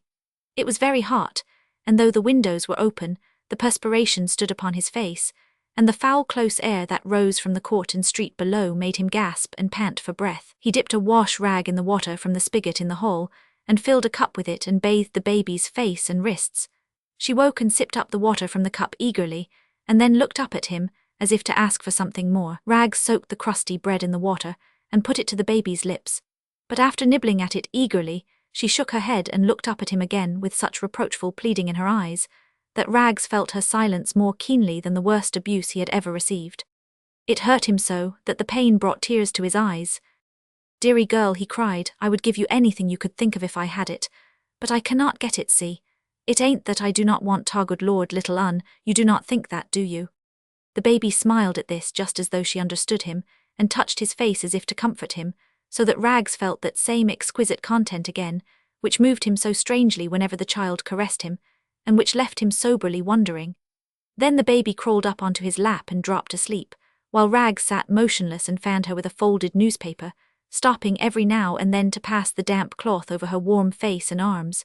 It was quite late now. Outside he could hear the neighbors laughing and talking on the roofs, and when one group sang hilariously to an accordion, he cursed them under his breath for noisy, drunken fools, and in his anger lest they should disturb the child in his arms, expressed an anxious hope that they would fall off and break their useless necks. It grew silent and much cooler as the night ran out, but Rags still sat immovable, shivering slightly every now and then and cautiously stretching his stiff legs and body. The arm that held the child grew stiff and numb with the light burden, but he took a fierce pleasure in the pain, and became hardened to it, and at last fell into an uneasy slumber from which he awoke to pass his hands gently over the soft yielding body, and to draw it slowly and closer to him.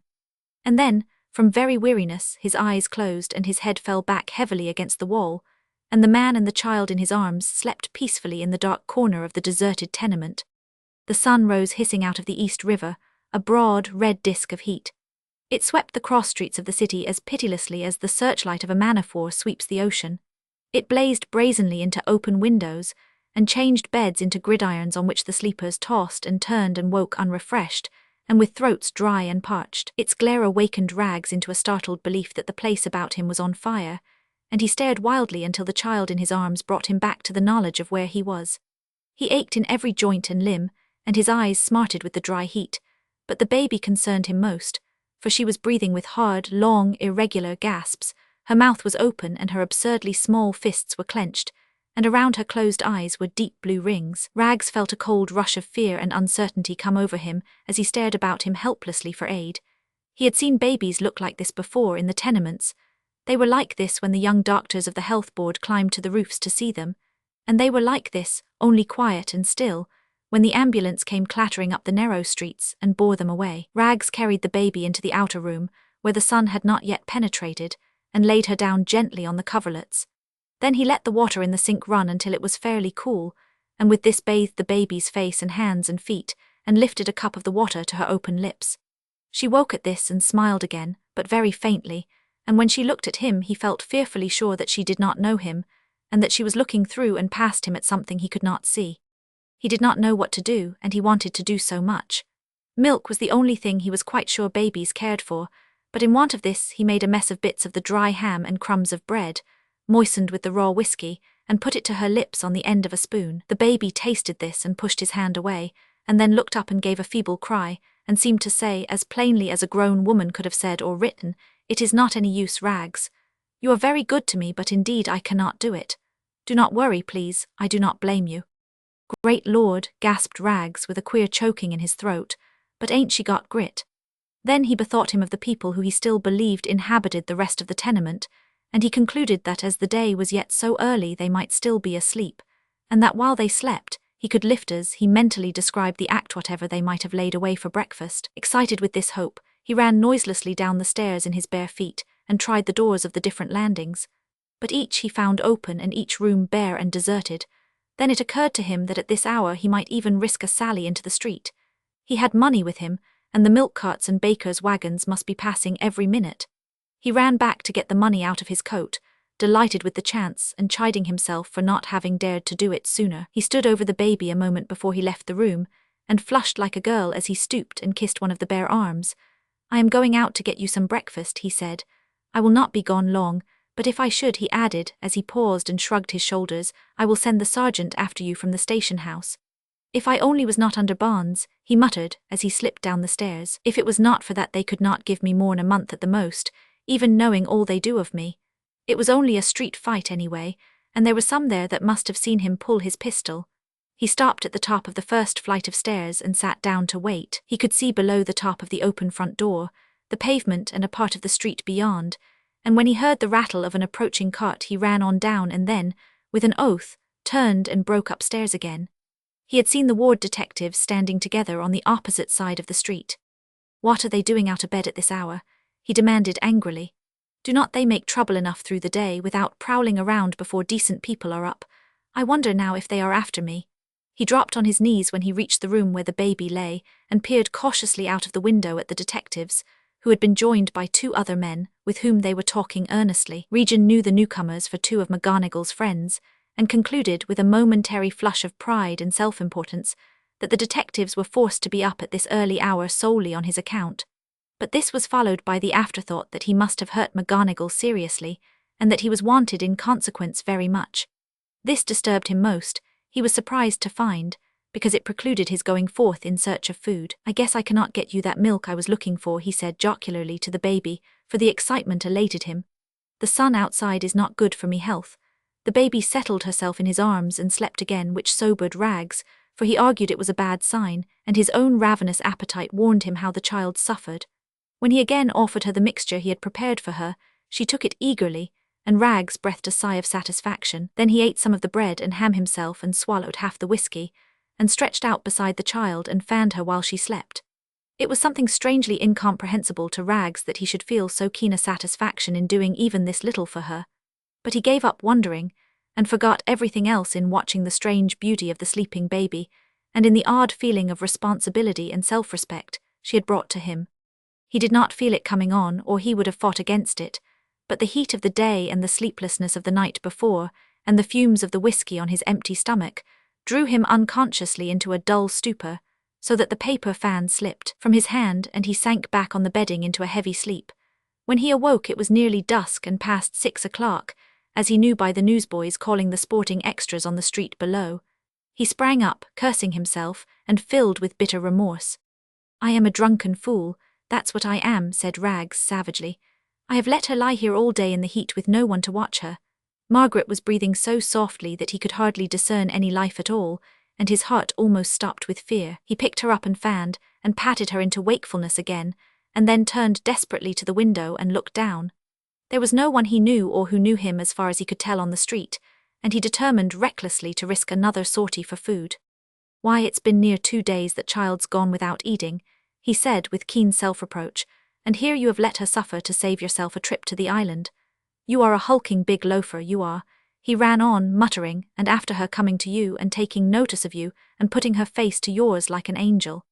He slipped off his shoes and picked his way cautiously down the stairs. As he reached the top of the first flight, a newsboy passed, calling the evening papers, and shouted something which Rags could not distinguish. He wished he could get a copy of the paper. It might tell him, he thought, something about himself. The boy was coming nearer, and Rags stopped and leaned forward to listen. Extry, shouted the newsboy, running. Sun, World and Mail. Full account of the murder of Pike McGonagall by Ragsy Regin. The lights in the street seemed to flash up suddenly and grow dim again, leaving Rags blind and dizzy. "Stop," he yelled, "stop. Murdered, no, by God, no," he cried, staggering halfway down the stairs. "Stop, stop." But no one heard Rags, and the sound of his own voice halted him. He sank back weak and sick upon the top step of the stairs and beat his hands together upon his head. It's a lie," he whispered thickly. "I struck him in self-defense, help me. I struck him in self-defense, he drove me to it. He pulled his gun on me, I done it in self-defense." And then the whole appearance of the young tough changed, and the terror and horror that had showed on his face turned to one of low sharpness and evil cunning. His lips drew together tightly, and he breathed quickly through his nostrils, while his fingers locked and unlocked around his knees. All that he had learned on the streets and wharves and rooftops, all that pitiable experience and dangerous knowledge that had made him a leader and a hero among the thieves and bullies of the riverfront, he called to his assistance now. He faced the fact flatly, and with the cool consideration of an uninterested counsellor. He knew that the history of his life was written on police court blotters from the day that he was 10 years old, and with pitiless detail, that what friends he held more by fear than by affection, and that his enemies, who were many, only wanted just such a chance as this to revenge injuries long suffered and bitterly cherished. and that his only safety lay in secret and instant flight. The ferries were watched, of course. He knew that the depots, too, were covered by the men whose only duty was to watch the coming and to halt the departing criminal, but he knew of one old man who was too wise to ask questions and who would row him over the East River to Astoria, and of another on the west side, whose boat was always at the disposal of silent, white-faced young men who might come at any hour of the night or morning, and whom he would pilot across to the Jersey shore and keep well away from the lights of the passing ferries and the green lamp of the police boat. And once across, he had only to change his name and write for money to be forwarded to that name, and turn to work until the thing was covered up and forgotten. He rose to his feet in his full strength again, and intensely and agreeably excited with the danger, and possibly fatal termination, of his adventure, and then there fell upon him, with the suddenness of a blow, the remembrance of the little child lying on the dirty bedding in the room above. "I cannot do it," he muttered fiercely. "I cannot do it," he cried, as if he argued with some other presence. "There's a rope around me neck, and the chances are all against me. It's every man for himself and no favor." He threw his arms out before him as if to push the thought away from him and ran his fingers through his hair and over his face. All of his old self rose in him and marked him for a weak fool, and showed him just how great his personal danger was, and so he turned and dashed forward on a run, not only to the street, but as if to escape from the other self that held him back. He was still without his shoes, and in his bare feet, and he stopped as he noticed this and turned to go upstairs for them.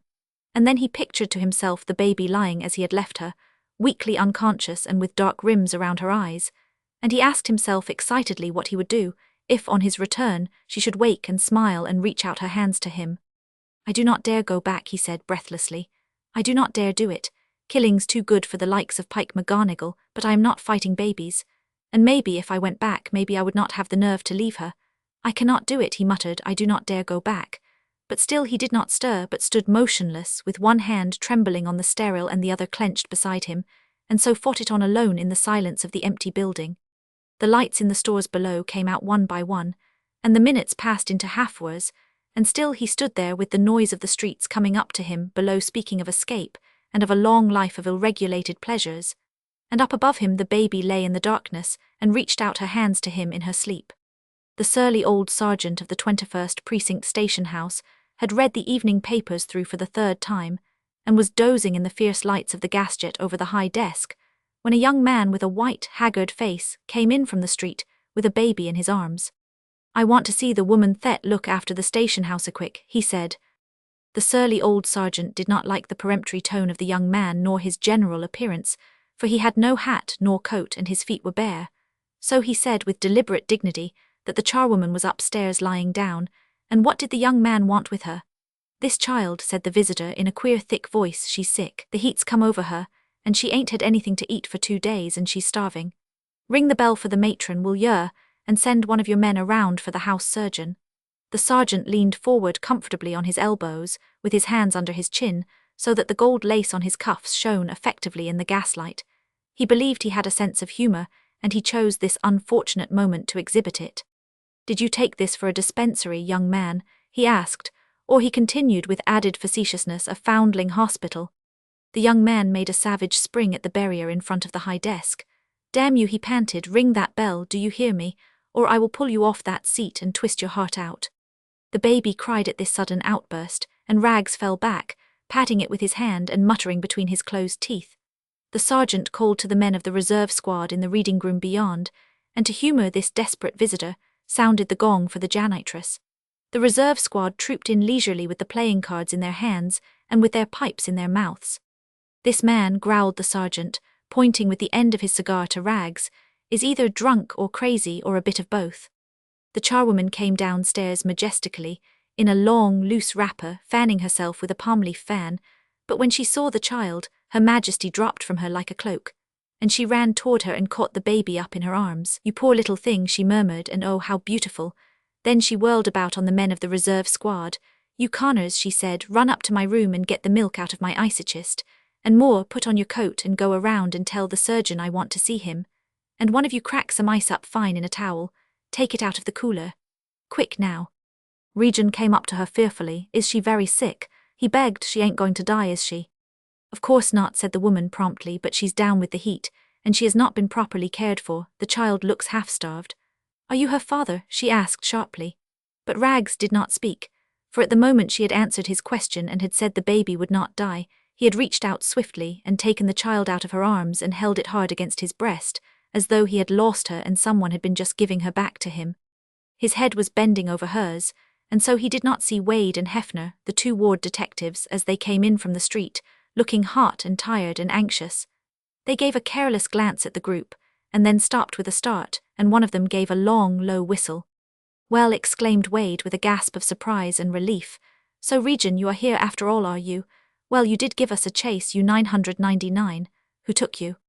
The men of the reserve squad, when they heard the name of the man for whom the whole force had been looking for the past 2 days, shifted their positions slightly and looked curiously at Rags, and the woman stopped pouring out the milk from the bottle in her hand and stared at him in frank astonishment.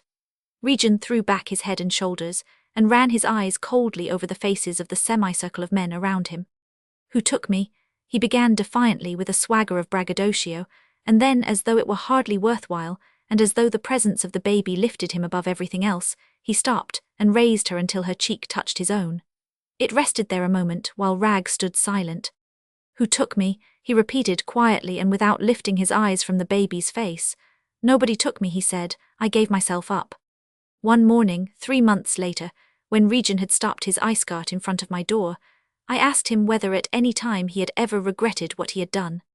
"Well, sir," he said with easy superiority, "seeing that I have shook the gang, and that the societies decided her folks ain't fit to take care of her, we cannot help thinking we are better off, see. But as for my ever regretting it, why, even when things was at the worst, when the case was going dead against me, and before that cop, you remember, swore to McGonagall's drawing the pistol, and when I used to sit in the tombs expecting I would have to hang for it, well, even then, they used to bring her to see me every day, and when they would lift her up and she would reach out her hands and kiss me through the bars, Withy could have took me out and hung me and been damned to 'em, for all I would have cared. The other woman..." Young Latimer stood on one of the lower steps of the hall stairs, leaning with one hand on the broad railing and smiling down at her. She had followed him from the drawing-room and had stopped at the entrance, drawing the curtains behind her, and making unconsciously a dark background for her head and figure. He thought he had never seen her look more beautiful, nor that cold, fine air of thorough breeding about her which was her greatest beauty to him, more strongly in evidence. "Well, sir," she said, "why do not you go?" He shifted his position slightly and leaned more comfortably upon the railing, as though he intended to discuss it with her at some length. "How can I go," he said argumentatively, "with you standing there looking like that?" "I really believe," the girl said slowly, "that he is afraid. Yes, he is afraid. And you always said," she added, turning to him, "you were so brave." "Oh, I am sure I never said that," exclaimed the young man calmly. "I may be brave, in fact I am quite brave, but I never said I was. Someone must have told you." "Yes, he is afraid," she said, nodding her head to the tall clock across the hall. "He is temporizing and trying to save time. And afraid of a man, too, and such a good man who would not hurt anyone. You know a bishop is always a very difficult sort of a person," he said, "and when he happens to be your father the combination is just a bit awful. Is not it now? And especially when one means to ask him for his daughter. You know it is not like asking him to let one smoke in his study. If I loved a girl," she said, shaking her head and smiling up at him, "I would not be afraid of the whole world. That's what they say in books, is not it? I would be so bold and happy." "Oh, well, I am bold enough," said the young man, easily. "If I had not been, I never would have asked you to marry me, and I am happy in Northats because I did ask you." "But what if he says no?" continued the youth. "What if he says he has greater ambitions for you, just as they say in books too? What will you do? Will you run away with me? I can borrow a coach just as they used to do, and we can drive off through the park and be married, and come back and ask his blessing on our niece unless he should overtake us on the elevated." "That," said the girl decidedly, "is flippant, and I am going to leave you. I never thought to marry a man who would be frightened at the very first. I am greatly disappointed." She stepped back into the drawing-room and pulled the curtains to behind her, and then opened them again and whispered, "Please do not be long," and disappeared. He waited, smiling, to see if she would make another appearance, but she did not, and he heard her touch the keys of the piano at the other end of the drawing-room, and so, still smiling and with her last words sounding in his ears, he walked slowly up the stairs and knocked at the door of the bishop's study. The bishop's room was not ecclesiastic in its character. It looked much like the room of any man of any calling who cared for his books, and to have pictures about him, and copies of the beautiful things he had seen on his travels. There were pictures of the Virgin and the Child, but they were those that are seen in almost any house, and there were etchings and plaster casts, and there were hundreds of books, and dark red curtains, and an open fire that lit up the pots of brass with ferns in them, and the blue and white plaques on the top of the bookcase. The bishop sat before his writing table, with one hand shading his eyes from the light of a red-covered lamp, and looked up and smiled pleasantly, and nodded as the young man entered. He had a very strong face with white hair hanging at the side, but was still a young man for one in such a high office. He was a man interested in many things, who could talk to men of any profession or to the mere man of pleasure, and could interest them in what he said, and force their respect and liking. And he was very good, and had, they said, seen much trouble. "I am afraid I interrupted you," said the young man tentatively. "No, I have interrupted myself," replied the bishop. "I do not seem to make this clear to myself," he said, touching the paper in front of him, "and so I very much doubt if I am going to make it clear to anyone else. However," he added, smiling, as he pushed the manuscript to one side, "we are not going to talk about that now. What have you to tell me that is new?" The younger man glanced up quickly at this, but the bishop's face showed that his words had had no ulterior meaning, and that he suspected nothing more serious to come than the gossip of the clubs, or a report of the local political fight in which he was keenly interested, or on their mission on the east side. But it seemed an opportunity to Latimer. "I have something new to tell you," he said gravely, and with his eyes turned toward the open fire, "and I do not know how to do it exactly. I mean, I do not just know how it is generally done or how to tell it best." He hesitated and leaned forward with his hands locked in front of him, and his elbows resting on his knees. He was not in the least frightened. The bishop had listened to many strange stories, to many confessions in this same study, and had learned to take them as a matter of course. But tonight something in the manner of the young man before him made him stir uneasily, and he waited for him to disclose the object of his visit with some impatience. "I will suppose, sir," said young Latimer finally, "that you know me rather well. I mean, you know who my people are, and what I am doing here in New York, and who my friends are, and what my work amounts to. You have let me see a great deal of you, and I have appreciated your doing so very much. To so young a man as myself it has been a great compliment, and it has been of great benefit to me. I know that better than anyone else. I say this because unless you had shown me this confidence it would have been almost impossible for me to say to you what I am going to say now. But you have allowed me to come here frequently, and to see you and talk with you here in your study, and to see even more of your daughter. Of course, sir, you did not suppose that I came here only to see you. I came here because I found that if I did not see Miss Ellen for a day, that day was wasted, and that I spent it uneasily and discontentedly, and the necessity of seeing her even more frequently has grown so great that I cannot come here as often as I seem to want to come unless I am engaged to her, unless I come as her husband that is to be." The young man had been speaking very slowly and picking his words, but now he raised his head and ran on quickly. "I have spoken to her and told her how I love her, and she has told me that she loves me, and that if you will not oppose us will marry me. That is the news I have to tell you, sir. I do not know but that I might have told it differently, but that is it. I need not urge on you my position and all that, because I do not think that weighs with you. But I do tell you that I love Ellen so dearly that, though I am not worthy of her of course, I have no other pleasure than to give her pleasure, and to try to make her happy. I have the power to do it, but what is much more, I have the wish to do it. It is all I think of now, and all that I can ever think of. What she thinks of me you must ask her, but what she is to me neither she can tell you nor do I believe that I myself could make you understand." The young man's face was flushed and eager, and as he finished speaking he raised his head and watched the bishop's countenance anxiously. But the older man's face was hidden by his hand as he leaned with his elbow on his writing table. His other hand was playing with a pen, and when he began to speak, which he did after a long pause, he still turned it between his fingers and looked down at it. "I suppose," he said, as softly as though he were speaking to himself, "that I should have known this. I suppose that I should have been better prepared to hear it. But it is one of those things which men put off. I mean those men who have children, put off as they do making their wills, as something that is in the future and that may be shirked until it comes. We seem to think that our daughters will live with us always, just as we expect to live on ourselves until death comes one day and startles us and finds us unprepared." He took down his hand and smiled gravely at the younger man with an evident effort, and said, "I did not mean to speak so gloomily, but you see my point of view must be different from yours. And she says she loves you, does she?" he added gently. Young Latimer bowed his head and murmured something inarticulately in reply, and then held his head erect again and waited, still watching the bishop's face. "I think she might have told me," said the older man, "but then I suppose this is the better way. I am young enough to understand that the old order changes, that the customs of my father's time differ from those of today. And there is no alternative, I suppose, he said, shaking his head. I am stopped and told to deliver and have no choice. I will get used to it in time, he went on, but it seems very hard now. Fathers are selfish, I imagine, but she is all I have. Young Latimer looked gravely into the fire and wondered how long it would last.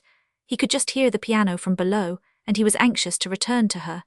And at the same time he was drawn toward the older man before him, and felt rather guilty, as though he really were robbing him. But at the bishop's next words, he gave up any thought of a speedy release, and settled himself in his chair. We are still to have a long talk, said the bishop. There are many things I must know, and of which I am sure you will inform me freely. I believe there are some who consider me hard, and even narrow on different points, but I do not think you will find me so, at least let us hope not. I must confess that for a moment I almost hoped that you might not be able to answer the questions I must ask you, but it was only for a moment. I am only too sure you will not be found wanting, and that the conclusion of our talk will satisfy us both. Yes, I am confident of that. His manner changed, nevertheless, and Latimer saw that he was now facing a judge and not a plaintiff who had been robbed, and that he was in turn the defendant. And still he was in no way frightened. I like you, the bishop said, I like you very much. As you say yourself, I have seen a great deal of you, because I have enjoyed your society, and your views and talk were good and young and fresh, and did me good. You have served to keep me in touch with the outside world, a world of which I used to know at one time a great deal. I know your people and I know you, I think, and many people have spoken to me of you. I see why now. They no doubt understood what was coming better than myself, and were meaning to reassure me concerning you. And they said nothing but what was good of you. But there are certain things of which no one can know but yourself, and concerning which no other person, save myself, has a right to question you. You have promised very fairly for my daughter's future. You have suggested more than you have said, but I understood. You can give her many pleasures which I have not been able to afford. She can get from you the means of seeing more of this world in which she lives, of meeting more people, and of indulging in her charities, or in her extravagances, for that matter, as she wishes. I have no fear of her bodily comfort. Her life, as far as that is concerned, will be easier and broader, and with more power for good. Her future, as I say, as you say also, is assured. But I want to ask you this. The bishop leaned forward and watched the young man anxiously. You can protect her in the future, but can you assure me that you can protect her from the past? Young Latimer raised his eyes calmly and said, I do not think I quite understand. I have perfect confidence, I say, returned the bishop, in you as far as your treatment of Ellen is concerned in the future. You love her and you would do everything to make the life of the woman you love a happy one. But this is it.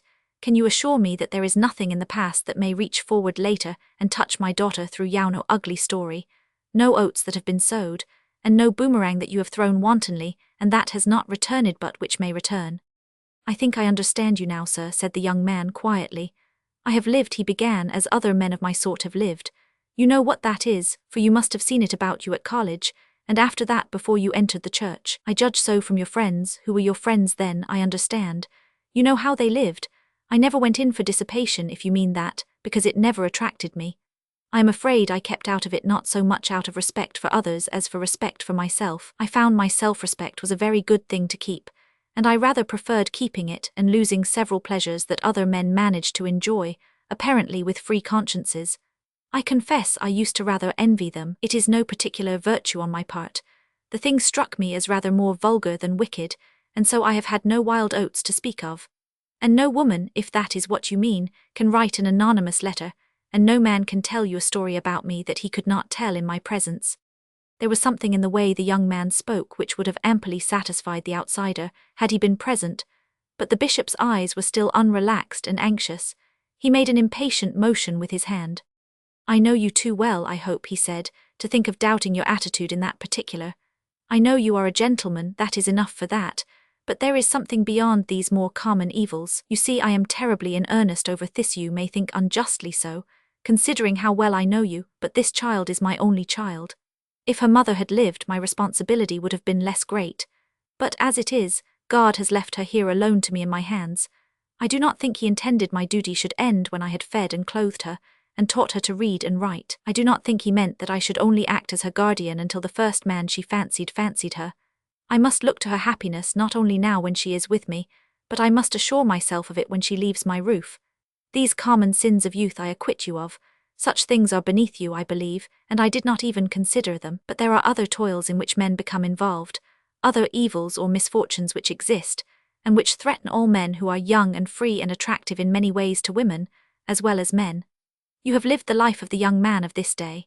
You have reached a place in your profession when you can afford to rest and marry, and assume the responsibilities of marriage. You look forward to a life of content and peace and honorable ambition, a life, with your wife at your side, which is to last 40 or 50 years. You consider where you will be 20 years from now, at what point of your career you may become a judge or give up practice. Your perspective is unlimited. You even think of the college to which you may send your son. It is a long, quiet future that you are looking forward to, and you choose my daughter as the companion for that future, as the one woman with whom you could live content for that length of time. And it is in that spirit that you come to me tonight, and that you ask me for my daughter. Now I am going to ask you one question, and as you answer that I will tell you whether or not you can have Ellen for your wife. You look forward, as I say, to many years of life, and you have chosen her as best suited to live that period with you. But I ask you this, and I demand that you answer me truthfully, and that you remember that you are speaking to her father. Imagine that I had the power to tell you, or rather that some superhuman agent could convince you, that you had but a month to live, and that for what you did in that month, you would not be held responsible either by any moral law or any law made by man, and that your life hereafter would not be influenced by your conduct in that month. Would you spend it? I ask you, and on your answer depends mine. Would you spend those 30 days, with death at the end, with my daughter, or with some other woman of whom I know nothing? Latimer sat for some time silent, until indeed, his silence assumed such a significance that he raised his head impatiently, and said with a motion of the hand, I mean to answer you in a minute. I want to be sure that I understand. The bishop bowed his head in assent, and for a still longer period the men sat motionless. The clock in the corner seemed to tick more loudly, and the dead coals dropping in the grate had a sharp, aggressive sound.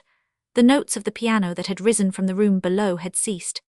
If I understand you, said Latimer finally, and his voice and his face as he raised it were hard and aggressive, you are stating a purely hypothetical case. You wish to try me by conditions which do not exist, which cannot exist. What justice is there, what right is there, in asking me to say how I would act under circumstances which are impossible, which lie beyond the limit of human experience? You cannot judge a man by what he would do if he were suddenly robbed of all his mental and moral training, and of the habit of years. I am not admitting, understand me, that if the conditions which you suggest did exist that I would do one whit differently from what I will do if they remain as they are. I am merely denying your right to put such a question to me at all. You might just as well judge the shipwrecked sailors on a raft who eat each other's flesh, as you would judge a sane, healthy man who did such a thing in his own home. Are you going to condemn men who are ice-locked at the North Pole, or buried in the heart of Africa, and who have given up all thought of return and are half mad and wholly without hope, as you would judge ourselves? Are they to be weighed and balanced as you and I are, sitting here within the sound of the cabs outside, and with a bake shop around the corner? What you propose could not exist, could never happen. I could never be placed where I should have to make such a choice, and you have no right to ask me what I would do or how I would act under conditions that are superhuman. You used the word yourself, where all that I have held to be good and just and true would be obliterated. I would be unworthy of myself, I would be unworthy of your daughter, if I considered such a state of things for a moment, or if I placed my hopes of marrying her on the outcome of such a test. And so, sir, said the young man, throwing back his head, I must refuse to answer you. The bishop lowered his hand from before his eyes and sank back wearily into his chair. You have answered me, he said. You have no right to say that, cried the young man, springing to his feet. You have no right to suppose anything or to draw any conclusions. I have not answered you. He stood with his head and shoulders thrown back, and with his hands resting on his hips and with the fingers working nervously at his waist. What you have said, replied the bishop in a voice that had changed strangely, and which was inexpressibly sad and gentle, is merely a curtain of words to cover up your true feeling. It would have been so easy to have said, for 30 days or for life Ellen is the only woman who has the power to make me happy. You see, that would have answered me and satisfied me. But you did not say that, he added quickly, as the young man made a movement as if to speak. Well, and suppose this other woman did exist, what then? Demanded Latimer. The conditions you suggest are impossible. You will surely, sir, admit that. I do not know, replied the bishop sadly. I do not know. It may happen that whatever obstacle there has been which has kept you from her may be removed. It may be that she has married, it may be that she has fallen so low that you cannot marry her. But if you have loved her once, you may love her again. Whatever it was that separated you in the past, that separates you now, that makes you prefer my daughter to her, may come to an end when you are married, when it will be too late, and when only trouble can come of it, and Ellen would bear that trouble. Can I risk that? But I tell you it is impossible, cried the young man. The woman is beyond the love of any man, at least such a man as I am, or try to be. Do you mean, asked the bishop gently, and with an eager look of hope, that she is dead? Latimer faced the father for some seconds in silence, then he raised his head slowly. No, he said, I do not mean she is dead. No, she is not dead. Again the bishop moved back wearily into his chair. You mean then, he said, perhaps that she is a married woman? Latimer pressed his lips together at first as though he would not answer, and then raised his eyes coldly. Perhaps, he said. The older man had held up his hand, as if to signify that what he was about to say should be listened to without interruption, when a sharp turning of the lock of the door caused both father and the suitor to start. Then they turned and looked at each other with anxious inquiry, and with much concern, for they recognized for the first time that their voices had been loud. The older man stepped quickly across the floor, but before he reached the middle of the room the door opened from the outside, and his daughter stood in the doorway, with her head held down and her eyes looking at the floor. Ellen, exclaimed the father, in a voice of pain and the deepest pity. The girl moved toward the place from where his voice came, without raising her eyes, and when she reached him put her arms about him and hid her face on his shoulder. She moved as though she were tired, as though she were exhausted by some heavy work. My child, said the bishop gently, were you listening? There was no reproach in his voice, it was simply full of pity and concern. I thought, whispered the girl brokenly, that he would be frightened. I wanted to hear what he would say. I thought I could laugh at him for it afterward. I did it for a joke. I thought. She stopped with a little gasping sob that she tried to hide, and for a moment held herself erect and then sank back again into her father's arms with her head upon his breast. Latimer started forward, holding out his arms to her. Ellen, he said, surely, Ellen, you are not against me. You see how preposterous it is, how unjust it is to me. You cannot mean. The girl raised her head and shrugged her shoulders slightly as though she were cold. Father, she said wearily, ask him to go away. Why does he stay? Ask him to go away. Latimer stopped and took a step back as though someone had struck him, and then stood silent with his face flushed and his eyes flashing. It was not in answer to anything that they said that he spoke, but to their attitude and what it suggested. You stand there, he began, you two stand there as though I were something unclean, as though I had committed some crime. You look at me as though I were on trial for murder or worse. Both of you together against me. What have I done? What difference is there? You loved me a half-hour ago, Ellen. You said you 999. I know you loved me. And you, sir, he added more quietly, treated me like a friend. Has anything come since then to change me or you? Be fair to me, be sensible. What is the use of this? It is a silly, needless, horrible mistake. You know I love you, Ellen, love you better than all the world. I do not have to tell you that, you know it, you can see and feel it. It does not need to be said, words cannot make it any truer. You have confused yourselves and stultified yourselves with this trick, this test by hypothetical conditions, by considering what is not real or possible. It is simple enough, it is plain enough. You know I love you, Ellen, and you only, and that is all there is to it, and all that there is of any consequence in the world to me. The matter stops there, that is all there is for you to consider. Answer me, Ellen, speak to me, tell me that you believe me. He stopped and moved a step toward her, but as he did so, the girl, still without looking up, drew herself nearer to her father and shrank more closely into his arms. But the father's face was troubled and doubtful, and he regarded the younger man with a look of the most anxious scrutiny. Latimer did not regard this. Their hands were raised against him as far as he could understand, and he broke forth again proudly, and with a defiant indignation. What right have you to judge me? He began. What do you know of what I have suffered and endured and overcome? How can you know what I have had to give up and put away from me? It's easy enough for you to draw your skirts around you, but what can a woman bred as you have been bred know of what I have had to fight against and keep under and cut away? It was an easy, beautiful idyll to you. Your love came to you only when it should have come, and for a man who was good and worthy and distinctly eligible. I do not mean that. Forgive me, Ellen, but you drive me beside myself. But he is good and he believes himself worthy, and I say that myself before you both. But I am only worthy and only good because of that other love that I put away when it became a crime, when it became impossible. Do you know what it cost me? Do you know what it meant to me and what I went through and how I suffered? Do you know who this other woman is whom you are insulting with your doubts and guesses in the dark? Cannot you spare her? Am I not enough? Perhaps it was easy for her, too. Perhaps her silence cost her nothing. Perhaps she did not suffer and has nothing but happiness and content to look forward to for the rest of her life. And I tell you that it is because we did put it away and kill it, and not give way to it, that I am whatever I am today. Whatever good there is in me is due to that temptation, and to the fact that I beat it and overcame it and kept myself honest and clean. And when I met you, and learned to know you, I believed in my heart that God had sent you to me, that I might know what it was to love a woman whom I could marry, and who could be my wife, that you were the reward for my having overcome temptation, and the sign that I had done well.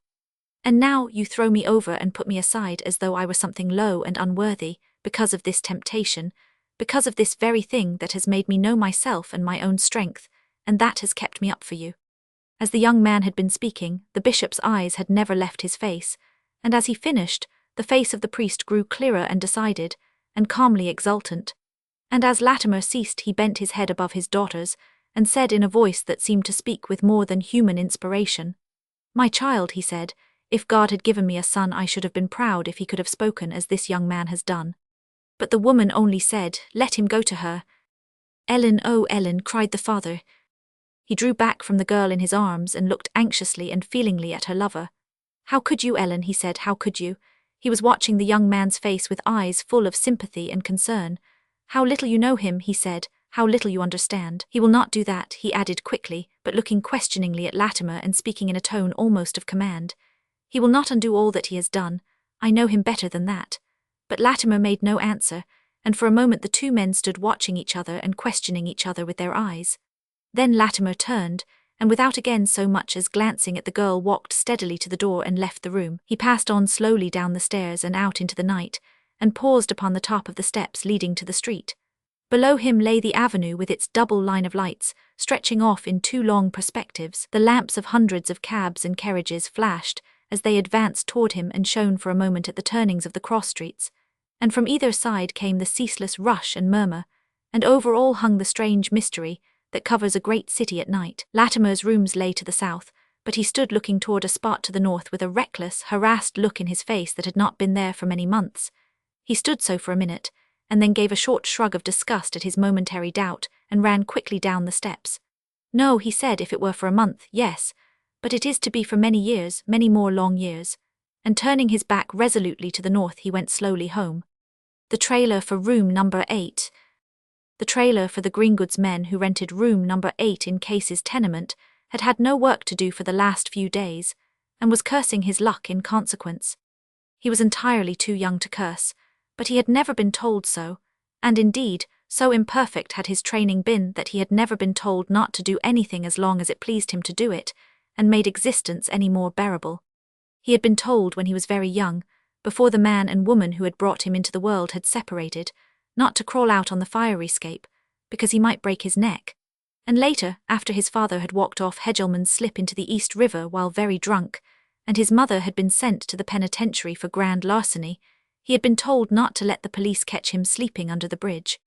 With these two exceptions, he had been told to do as he pleased, which was the very mockery of advice, as he was just about as well able to do as he pleased as is anyone who has to beg or steal what he eats, and has to sleep in hallways or over the iron gratings of warm cellars, and has the officers of the children's societies always after him to put him in a home and make him be good.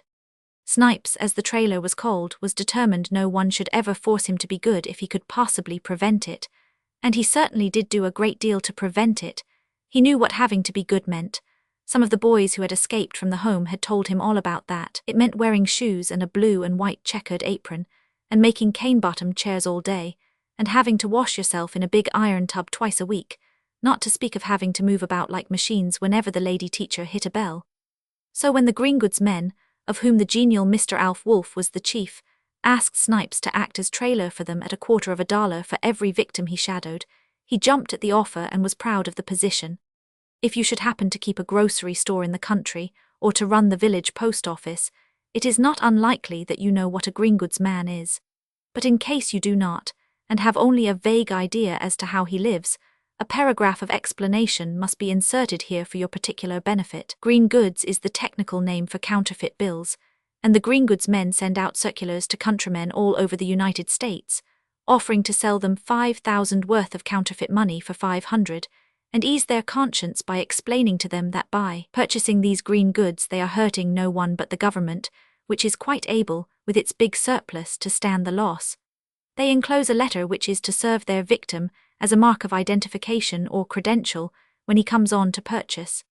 The address they give him is in one of the many drugstore and cigar store post offices which are scattered all over New York, and which contribute to make vice and crime so easy that the evil they do cannot be reckoned in souls lost or dollars stolen. If the letter from the countryman strikes the dealers in green goods as sincere, they appoint an interview with him by mail in rooms they rent for the purpose, and if they, on meeting him there, think he is still in earnest and not a detective or officer in disguise, they appoint still another interview, to be held later in the day in the back room of some saloon.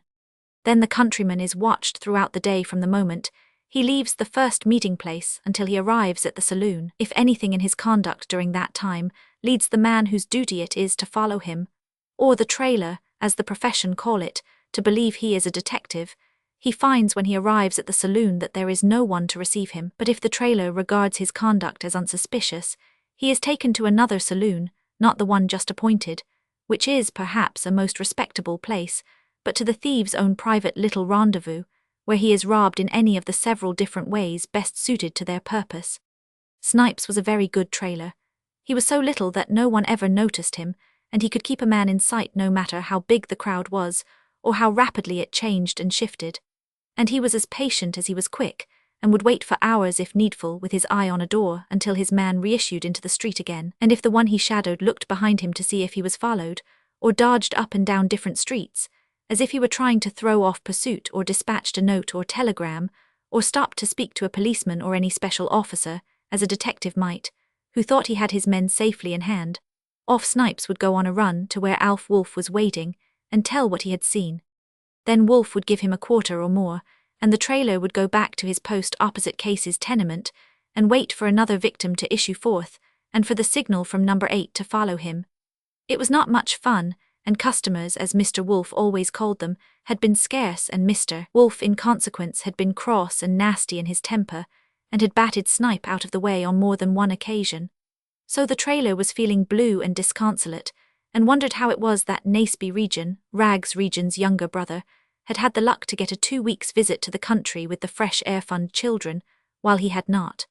He supposed it was because Naseby had sold papers, and wore shoes, and went to night school, and did many other things equally objectionable. Still, what Naseby had said about the country, and riding horseback, and the fishing, and the shooting crows with no cops to stop you, and watermelons for nothing, had sounded wonderfully attractive and quite improbable, except that it was one of Naseby's peculiarly sneaking ways to tell the truth. Anyway, Naseby had left Cherry Street for good, and had gone back to the country to work there. This all helped to make Snipes morose, and it was with a cynical smile of satisfaction that he watched an old countryman coming slowly up the street, and asking his way timidly of the Italians to Case's tenement. The countryman looked up and about him in evident bewilderment and anxiety. He glanced hesitatingly across at the boy leaning against the wall of a saloon, but the boy was watching 2 sparrows fighting in the dirt of the street, and did not see him. At least, it did not look as if he saw him. Then the old man knocked on the door of Case's tenement. No one came, for the people in the house had learned to leave inquiring countrymen to the gentleman who rented room number 8, and as that gentleman was occupied at that moment with a younger countryman, he allowed the old man, whom he had first cautiously observed from the top of the stairs, to remain where he was. The old man stood uncertainly on the stoop, and then removed his heavy black felt hat and rubbed his bald head and the white shining locks of hair around it with a red bandana handkerchief. Then he walked very slowly across the street towards Snipes, for the rest of the street was empty, and there was no one else at hand. The old man was dressed in heavy black broadcloth, quaintly cut, with boot legs showing up under the trousers, and with faultlessly clean linen of home-made manufacture. "I cannot make the people in that house over there hear me," complained the old man, with the simple confidence that old age has in very young boys. "Do you happen to know if they are at home?" "Nope," growled Snipes. "I am looking for a man named Percival," said the stranger. "He lives in that house, and I want to see him on most particular business. It is not a very pleasing place he lives in, is it at least?" he hurriedly added, as if fearful of giving offence. "It is not much on the outside. Do you happen to know him?" Percival was Alf Wolf's business name. "Nope," said the trailer. Well, I am not looking for him, explained the stranger slowly, as much as I am looking for a young man that I kind of suspect is been to see him today. A young man that looks like me, only younger. Has lightish hair and pretty tall and lanky, and carrying a shiny black bag with him. Did you happen to have noticed him going into that place across the way? Nope, said Snipes.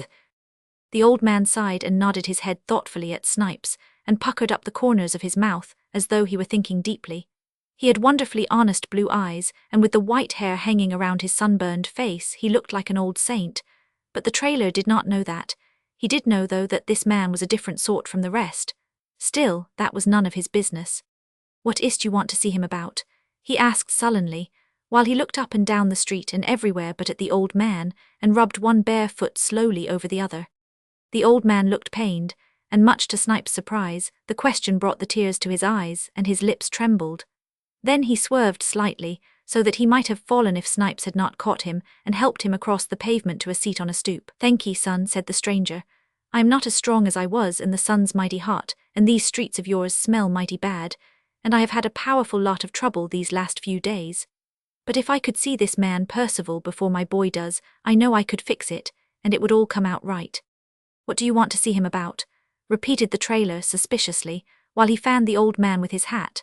Snipes could not have told you why he did this, or why this particular old countryman was any different from the many others who came to buy counterfeit money, and who were thieves at heart as well as in deed.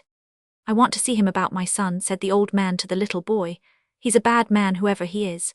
This heir Percival is a bad man. He sends down his wickedness to the country and tempts weak folks to sin. He teaches ways of evil-doing they never heard of, and he's ruined my son with the other sroined him. I have had nothing to do with the city and its ways. We are strict living, simple folks, and perhaps we have been too strict, or Abraham would not have run away to the city. But I thought it was best, and I doubted nothing when the fresh air children came to the farm. I did not like city children, but I let him come. I took him in, and did what I could to make it pleasant for em. Poor little fellers, all as thin as cornstalks and pale as ghosts and as dirty as you. I took him in and let em ride the horses and swim in the river, and shoot crows in the cornfield, and eat all the cherries they could pull. And what did the city send me in return for that? It sent me this thieving, rascally scheme of this man Percival's, and it turned my boy's head and lost him to me. I saw him poring over the note and reading it as if it were gospel, and I suspected nothing. And when he asked me if he could keep it, I said yes he could, for I thought he wanted it for a curiosity, and then off he put with the black bag and the 200 he's been saving up to start housekeeping with when the old deacon says he can marry his daughter Kate. The old man placed both hands on his knees and went on excitedly. The old deacon says he will not let em marry till Abe has 2,000, and that is what the boys come after. He wants to buy 2,000 worth of bad money with his 200 worth of good money, to show the deacon, just as though it were likely a marriage after such a crime as that would ever be a happy one. Snipes had stopped fanning the old man as he ran on, and was listening intently, with an uncomfortable feeling of sympathy and sorrow, uncomfortable because he was not used to it. He could not see why the old man should think the city should have treated his boy better, because he had taken care of the city's children, and he was puzzled between his allegiance to the gang and his desire to help the gang's innocent victim. And then, because he was an innocent victim and not a customer, he let his sympathy get the better of his discretion. "Sigh," he began abruptly, "I'm not sayin' nothin' to nobody, and nobody's sayin' nothin' to Messie, but I guess your son'll be around here today, sure. He's got to come before 1, for this office closes sharp at 1, and we goes home. Now I have got the call whether he gets his stuff taken off him or whether the boys leave him alone. If I say the word, they would no more come near him than if he had the cholerazy, and I will say it for this answit just for you. Hold on," he commanded as the old man raised his voice in surprised interrogation. "Do not ask no questions, 'cause you will not get no answers except lies. You find your way back to the Grand Central Depot and wait there, and I will steer your son down to you, sure, as soon as I can find him, see. Now get along, or you will get me into trouble." "You have been lying to me then," cried the old man, "and you are as bad as any of them, and my boy's over in that house now." He scrambled up from the stoop, and before the trailer could understand what he proposed to do, had dashed across the street and up the stoop, and up the stairs, and had burst into room number 8. Snipes tore after him. Come back out of that, you old fool," he cried. "You will get killed in there." Snipes was afraid to enter room number 8, but he could hear from the outside the old man challenging Alf Wolf in a resonant, angry voice that rang through the building. "Phew," said Snipes, crouching on the stairs, "there's goin' to be a muss this time, sure." "Where's my son? Where have you hidden my son?" demanded the old man. He ran across the room and pulled open a door that led into another room, but it was empty. He had fully expected to see his boy murdered and quartered and with his pockets inside out. He turned on Wolf, shaking his white hair like a mane. "Give me up my son, you rascal, you," he cried, "or I will get the police, and I will tell them how you decoy honest boys to your den and murder them." "Are you drunk or crazy or just a little of both?" asked Mr. Wolf. "For a cent I would throw you out of that window. Get out of here. Quick now, you are too old to get excited like that, it's not good for you." But this only exasperated the old man the more, and he made a lunge at the confidence man's throat. Mr. Wolf stepped aside and caught him around the waist and twisted his leg around the old man's rheumatic one, and held him. "Now," said Wolf, as quietly as though he were giving a lesson in wrestling, "if I wanted to, I could break your back." The old man glared up at him, panting. "Your son's not here," said Wolf, "and this is a private gentleman's private room. I could turn you over to the police for assault if I wanted to, but," he added magnanimously, "I will not. Now get out of here and go home to your wife, and when you come to see the sights again, do not drink so much raw whiskey." He half carried the old farmer to the top of the stairs and dropped him, and went back and closed the door. Snipes came up and helped him down and out, and the old man and the boy walked slowly and in silence out to the Bowery. Snipes helped his companion into a car and put him off at the Grand Central Depot. The heat and the excitement had told heavily on the old man, and he seemed dazed and beaten. He was leaning on the trailer's shoulder and waiting for his turn in the line in front of the ticket window, when a tall, gawky, good-looking country lad sprang out of it, and at him with an expression of surprise and anxiety. "Father," he said, "Father, what's wrong? What are you doing here? Is anybody ill at home? Are you ill?" "Abraham," said the old man simply, and dropped heavily on the younger man's shoulder. Then he raised his head sternly and said, "I thought you were murdered, but better that than a thief, Abraham. What brought you here? What did you do with that rascal's letter? What did you do with his money?" The trailer drew cautiously away. The conversation was becoming unpleasantly personal. "I do not know what you are talking about," said Abraham calmly. "The deacon gave his consent the other night without the 2,000, and I took the 200 I would saved and came right on in the first train to buy the ring. It's pretty, is not it?" he said, flushing, as he pulled out a little velvet box and opened it. The old man was so happy at this that he laughed and cried alternately, and then he made a grab for the trailer and pulled him down beside him on one of the benches. "You have got to come with me," he said with kind severity. "You are a good boy, but your folks have let you run wrong. You have been good to me, and you said you would get me back my boy and save him from those thieves, and I believe now that you meant it. Now you are just coming back with us to the farm and the cows and the river, and you can eat all you want and live with us and never, never see this unclean, wicked city again." Snipes looked up keenly from under the rim of his hat and rubbed one of his muddy feet over the other as was his habit. The young countryman, greatly puzzled, and the older man smiling kindly, waited expectantly in silence. From outside came the sound of the car bells jangling, and the rattle of cabs, and the cries of drivers, and all the varying rush and turmoil of a great metropolis. Green fields and running rivers and fruit that did not grow in wooden boxes or brown paper cones were myths and idle words to Snipes, but this unclean, wicked city he knew. "I guess you are too good for me," he said with an uneasy laugh. "I guess little old New York's good enough for me." "What?" cried the old man in the tones of greatest concern. "You would go back to that den of iniquity, surely not to that thief Percival." "Well," said the trailer slowly, "and he's not such a bad lot neither. You see, he could have broke your neck that time when you was choking him, but he did not. There's your train," he added hurriedly and jumping away. "Goodby, so long, old man. I am much obliged to you Jus for asking me." 2 hours later the farmer and his son were making the family weep and laugh over their adventures, as they all sat together on the porch with the vines about it, and the trailer was leaning against the wall of a saloon and apparently counting his 10 toes, but in reality watching for Mr. Wolf to give the signal from the window of room number 8. There were 90 and 9s. Young Harringford, or the Goodwood Plunger, as he was perhaps better known at that time, had come to Monte Carlo in a very different spirit, and in a very different state of mind from any in which he had ever visited the place before.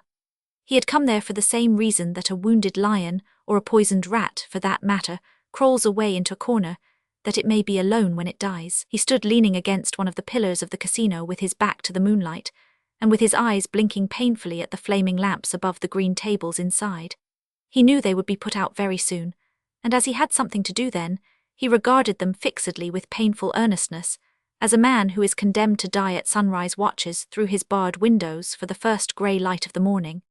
That queer, numb feeling in his head and the sharp line of pain between his eyebrows, which had been growing worse for the last 3 weeks, was troubling him more terribly than ever before, and his nerves had thrown off all control and rioted at the base of his head and at his wrists, and jerked and twitched as though, so it seemed to him, they were striving to pull the tired body into pieces and to set themselves free. He was wondering whether if he should take his hand from his pocket and touch his head he would find that it had grown longer, and had turned into a soft, spongy mass which would give beneath his fingers.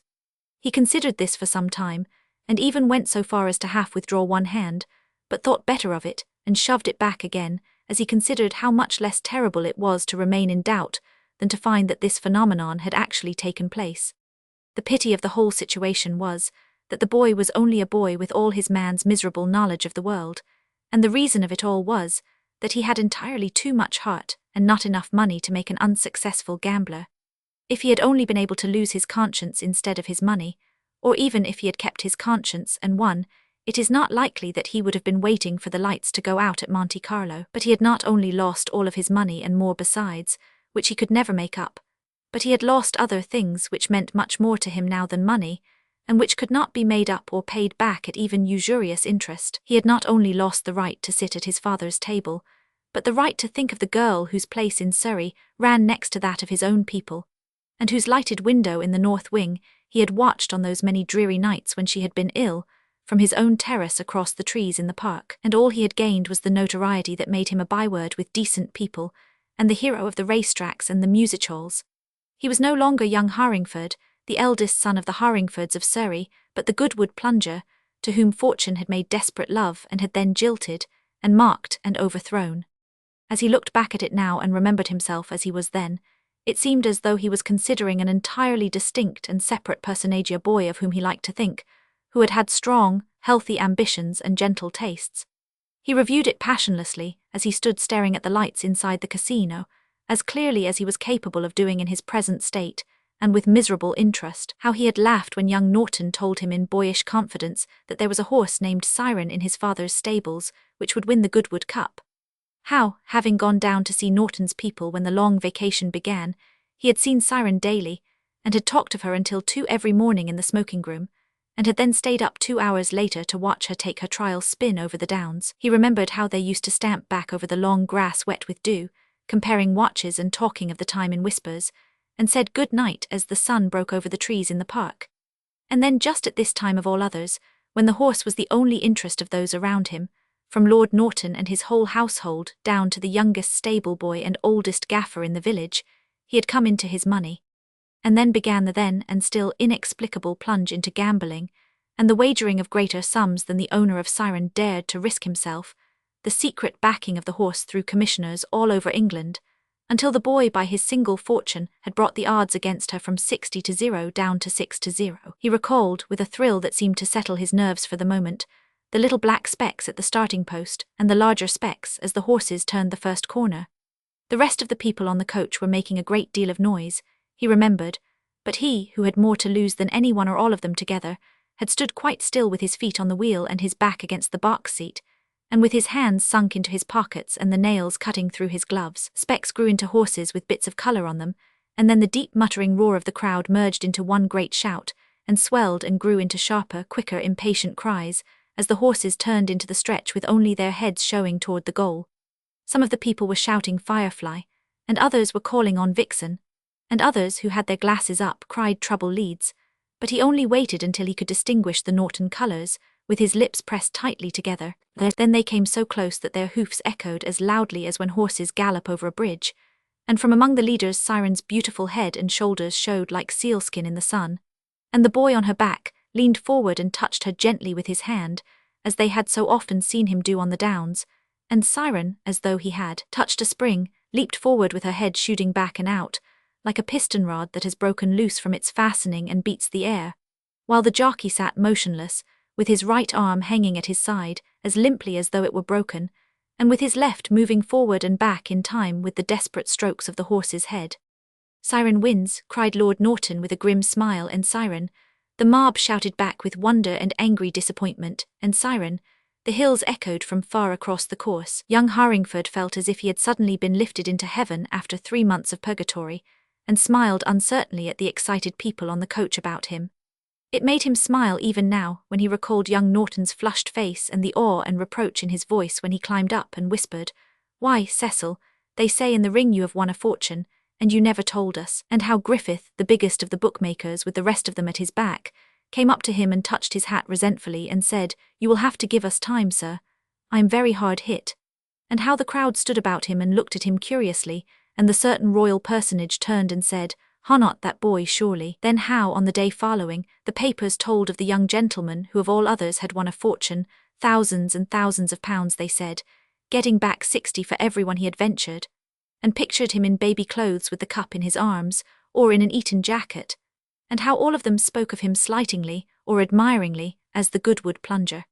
He did not care to go on after that, to recall the mortification of his father, whose pride was hurt and whose hopes were dashed by this sudden, mad freak of fortune, nor how he railed at it and provoked him until the boy rebelled and went back to the courses, where he was a celebrity and a king. The rest is a very common story, fortune and greater fortune at first, days in which he could not lose, days in which he drove back to the crowded inns choked with dust, sunburnt and fagged with excitement, to a riotous supper and baccarat, and afterward went to sleep only to see cards and horses and moving crowds and clouds of dust. Days spent in a short covert coat, with a fieldglass over his shoulder and with a pasteboard ticket dangling from his buttonhole, and then came the change that brought conscience up again, and the visits to the Jews, and the slights of the men who had never been his friends, but whom he had thought had at least liked him for himself, even if he did not like them.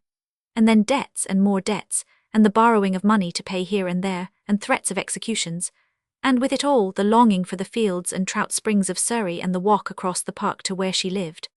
This grew so strong that he wrote to his father, and was told briefly that he who was to have kept up the family name had dragged it into the dust of the racecourses, and had changed it at his own wish to that of the boy Plungerand, that the breach was irreconcilable. Then this queer feeling came on, and he wondered why he could not eat, and why he shivered even when the room was warm or the sun shining, and the fear came upon him that with all this trouble and disgrace his head might give way, and then that it had given way. This came to him at all times, and lately more frequently and with a fresher, more cruel thrill of terror, and he began to watch himself and note how he spoke, and to repeat over what he had said to see if it were sensible, and to question himself as to why he laughed and at what. It was not a question of whether it would or would not be cowardly, it was simply a necessity. The thing had to be stopped. He had to have rest and sleep and peace again. He had boasted in those reckless, prosperous days that if by any possible chance he should lose his money, he would drive a hansom, or emigrate to the colonies, or take the shilling. He had no patience in those days with men who could not live on in adversity, and who were found in the gunroom with a hole in their heads, and whose family asked their polite friends to believe that a man used to firearms from his school days had tried to load a hair-trigger revolver with the muzzle pointed at his forehead. He had expressed a fine contempt for those men then, but now he had forgotten all that, and thought only of the relief it would bring, and not how others might suffer by it. If he did consider this, it was only to conclude that they would quite understand, and be glad that his pain and fear were over. Then he planned a grand coup which was to pay off all his debts, and give him a second chance to present himself a supplicant at his father's house. If it failed, he would have to stop this queer feeling in his head at once. The Grand Prix and the English horse was the final coup. On this depended everything: the return of his fortunes, the reconciliation with his father, and the possibility of meeting her again. It was a very hot day, he remembered, and very bright, but the tall poplars on the road to the races seemed to stop growing just at a level with his eyes. Below that it was clear enough, but all above seemed black as though a cloud had fallen and was hanging just over the people's heads. He thought of speaking of this to his man Walters, who had followed his fortunes from the first, but decided not to do so, for as it was, he had noticed that Walters had observed him closely of late, and had seemed to spy upon him. The race began, and he looked through his glass for the English horse in the front and could not find her, and the Frenchman beside him cried, "Frou Frou." As Frou Frou passed the goal, he lowered his glasses slowly and unscrewed them very carefully before dropping them back into the case. Then he buckled the strap, and turned and looked about him. 2 Frenchmen who had won 100 francs between them were jumping and dancing at his side. He remembered wondering why they did not speak in English. Then the sunlight changed to a yellow, nasty glare, as though a calcium light had been turned on the glass and colours, and he pushed his way back to his carriage, leaning heavily on the servant's arm, and drove slowly back to Paris, with the driver flecking his horses fretfully with his whip. For he had wished to wait and see the end of the races. He had selected Monte Carlo as the place for it, because it was more unlike his home than any other spot, and because one summer night, when he had crossed the lawn from the casino to the hotel with a gay party of young men and women, they had come across something under a bush which they took to be a dog or a man asleep, and one of the men had stepped forward and touched it with his foot, and had then turned sharply and said, "Take those girls away." And while some hurried the women back, frightened and curious, he and the others had picked up the body and found it to be that of a young Russian whom they had just seen losing with a very bad grace at the tables. There was no passion in his face now, and his evening dress was quite unruffled, and only a black spot on the shirt front showed where the powder had burnt the linen. It had made a great impression on him then, for he was at the height of his fortunes, with crowds of sycophantic friends and a retinue of dependents at his heels. And now that he was quite alone and disinherited by even these sorry companions, there seemed no other escape from the pain in his brain but to end it, and he sought this place of all others as the most fitting place in which to die. So, after Walters had given the proper papers and checks to the commissioner who handled his debts for him, he left Paris and took the first train for Monte Carlo, sitting at the window of the carriage and beating a nervous tattoo on the pane with his ring, until the old gentleman at the other end of the compartment scowled at him. But Harringford did not see him, nor the trees and fields as they swept by, and it was not until Walters came and said, "You get out here, sir," that he recognized the yellow station and the great hotels on the hill above. It was 11:30, and the lights in the casino were still burning brightly. He wondered whether he would have time to go over to the hotel and write a letter to his father and to her. He decided, after some difficult consideration, that he would not. There was nothing to say that they did not know already, or that they would fail to understand. But this suggested to him that what they had written to him must be destroyed at once, before any stranger could claim the right to read it. He took his letters from his pocket and looked them over carefully. They were most unpleasant reading. They all seemed to be about money. Some begged to remind him of this or that debt, of which he had thought continuously for the last month, while others were abusive and insolent. Each of them gave him actual pain. One was the last letter he had received from his father just before leaving Paris, and though he knew it by heart, he read it over again for the last time. That it came too late, that it asked what he knew now to be impossible, made it none the less grateful to him, but that it offered peace and a welcome home made it all the more terrible. "I came to take this step through young Hargraves, the new curate," his father wrote, "though he was but the instrument in the hands of Providence. He showed me the error of my conduct toward you, and proved to me that my duty and the inclination of my heart were toward the same end." He read this morning for the second lesson the story of the prodigal son, and I heard it without recognition, and with no present application until he came to the verse which tells how the father came to his son when he was yet a great way off. He saw him, it says, when he was yet a great way off, and ran to meet him. He did not wait for the boy to knock at his gate and beg to be let in, but went out to meet him, and took him in his arms and led him back to his home. "Now, my boy, my son, it seems to me as if you had never been so far off from me as you are at this present time, as if you had never been so greatly separated from me in every thought and interest.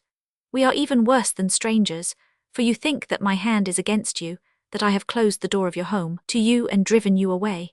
But what I have done I beg of you to forgive, to forget what I may have said in the past, and only to think of what I say now. Your brothers are good boys and have been good sons to me, and God knows I am thankful for such sons, and thankful to them for bearing themselves as they have done. But my boy, my firstborn, my little Cecil, they can never be to me what you have been. I can never feel for them as I feel for you. They are the 99 who have never wandered away upon the mountains, and who have never been tempted, and have never left their home for either good or evil. But you, Cecil, though you have made my heart ache until I thought and even hoped it would stop beating, and though you have given me many, many nights that I could not sleep, are still dearer to me than anything else in the world. You are the flesh of my flesh and the bone of my bone, and I cannot bear living on without you. I cannot be at rest here, or look forward contentedly to a rest hereafter, unless you are by me and hear me, unless I can see your face and touch you and hear your laugh in the halls. Come back to me, Cecil, to Harringford and the people that know you best, and know what is best in you and love you for it. I can have only a few more years here now when you will take my place and keep up my name. I will not be here to trouble you much longer. But, my boy, while I am here, come to me and make me happy for the rest of my life. There are others who need you, Cecil. You know whom I mean. I saw her only yesterday, and she asked me of you with such splendid disregard for what the others standing by might think, and as though she dared me or them to say or even imagine anything against you. You cannot keep away from us both much longer. Surely not. You will come back and make us happy for the rest of our lives. The Goodwood plunger turned his back to the lights so that the people passing could not see his face, and tore the letter up slowly and dropped it piece by piece over the balcony. If I could, he whispered, if I could. The pain was a little worse than usual just then, but it was no longer a question of inclination. He felt only this desire to stop these thoughts and doubts and the physical tremor that shook him. To rest and sleep, that was what he must have, and peace. There was no peace at home or anywhere else while this thing lasted. He could not see why they worried him in this way. It was quite impossible. He felt much more sorry for them than for himself, but only because they could not understand. He was quite sure that if they could feel what he suffered they would help him, even to end it. He had been standing for some time with his back to the light, but now he turned to face it and to take up his watch again. He felt quite sure the lights would not burn much longer. As he turned, a woman came forward from out the lighted hall, hovered uncertainly before him, and then made a silent salutation, which was something between a courtesy and a bow. That she was a woman and rather short and plainly dressed, and that her bobbing up and down annoyed him, was all that he realized of her presence, and he quite failed to connect her movements with himself in any way. "Sir," she said in French, "I beg your pardon, but might I speak with you?" The Goodwood plunger possessed a somewhat various knowledge of Monte Carlo and its habitués. It was not the first time that women who had lost at the tables had begged a Napoleon from him, or asked the distinguished child of fortune what colour or combination she should play. That, in his luckier days, had happened often and had amused him, but now he moved back irritably and wished that the figure in front of him would disappear as it had come. "I am in great trouble, sir," the woman said. "I have no friends here, sir, to whom I may apply. I am very bold, but my anxiety is very great." The Goodwood plunger raised his hat slightly and bowed. Then he concentrated his eyes with what was a distinct effort on the queer little figure hovering in front of him, and stared very hard. She wore an odd piece of red coral for a brooch, and by looking steadily at this, he brought the rest of the figure into focus and saw, without surprise, for every commonplace seemed strange to him now, and everything peculiar quite a matter of course, that she was distinctly not an habitue of the place, and looked more like a lady's maid than an adventuress. She was French and pretty, such a girl as might wait in a Duval restaurant or sit as a cashier behind a little counter near the door. "We should not be here," she said, as if in answer to his look and in apology for her presence. "But Louis, my husband, he would come. I told him that this was not for such as we are, but Louis is so bold. He said that upon his marriage tour he would live with the best, and so here he must come to play as the others do. We have been married, sir, only since Tuesday, and we must go back to Paris tomorrow. They would give him only the 3 days. He is not a gambler. He plays dominoes at the cafes, it is true, but what will you? He is young and with so much spirit, and I know that you, sir, who are so fortunate and who understand so well how to control these tables, I know that you will persuade him. He will not listen to me. He is so greatly excited and so little like himself. You will help me, sir, will you not? You will speak to him." The Goodwood plunger knit his eyebrows and closed the lids once or twice, and forced the mistiness and pain out of his eyes. It was most annoying. The woman seemed to be talking a great deal and to say very much, but he could not make sense of it. He moved his shoulders slightly. "I cannot understand," he said wearily, turning away. "It is my husband," the woman said anxiously. "Louis, he is playing at the table inside, and he is only an apprentice to old Carbut the baker, but he owns 1/3 of the store. It was my dot that paid for it," she added proudly. "Old Carbut says he may have it all for 20,000 francs, and then old Carbut will retire and we will be proprietors. We have saved a little, and we had counted to buy the rest in 5 or 6 years if we were very careful." I see, said the plunger with a little short laugh of relief. "I understand." He was greatly comforted to think that it was not so bad as it had threatened. He saw her distinctly now, and followed what she said quite easily, and even such a small matter as talking with this woman seemed to help him. "He is gambling," he said, "and losing the money, and you come to me to advise him what to play. I understand. Well, tell him he will lose what little he has left. Tell him I advise him to go home, tell him." No, the girl said excitedly. "You do not understand. He has not lost, he has won. He has won, oh, so many rolls of money, but he will not stop. Do you not see? He has won as much as we could earn in many months, in many years, sir, by saving and working, oh, so very hard. And now he risks it again, and I cannot force him away. But if you, sir, if you would tell him how great the chances are against him, if you who know would tell him how foolish he is not to be content with what he has, he would listen. He says to me, 'Bah, you are a woman,' and he is so red and fierce. He is imbecile with the sight of the money, but he will listen to a grand gentleman like you. He thinks to win more and more, and he thinks to buy another third from old Carbut.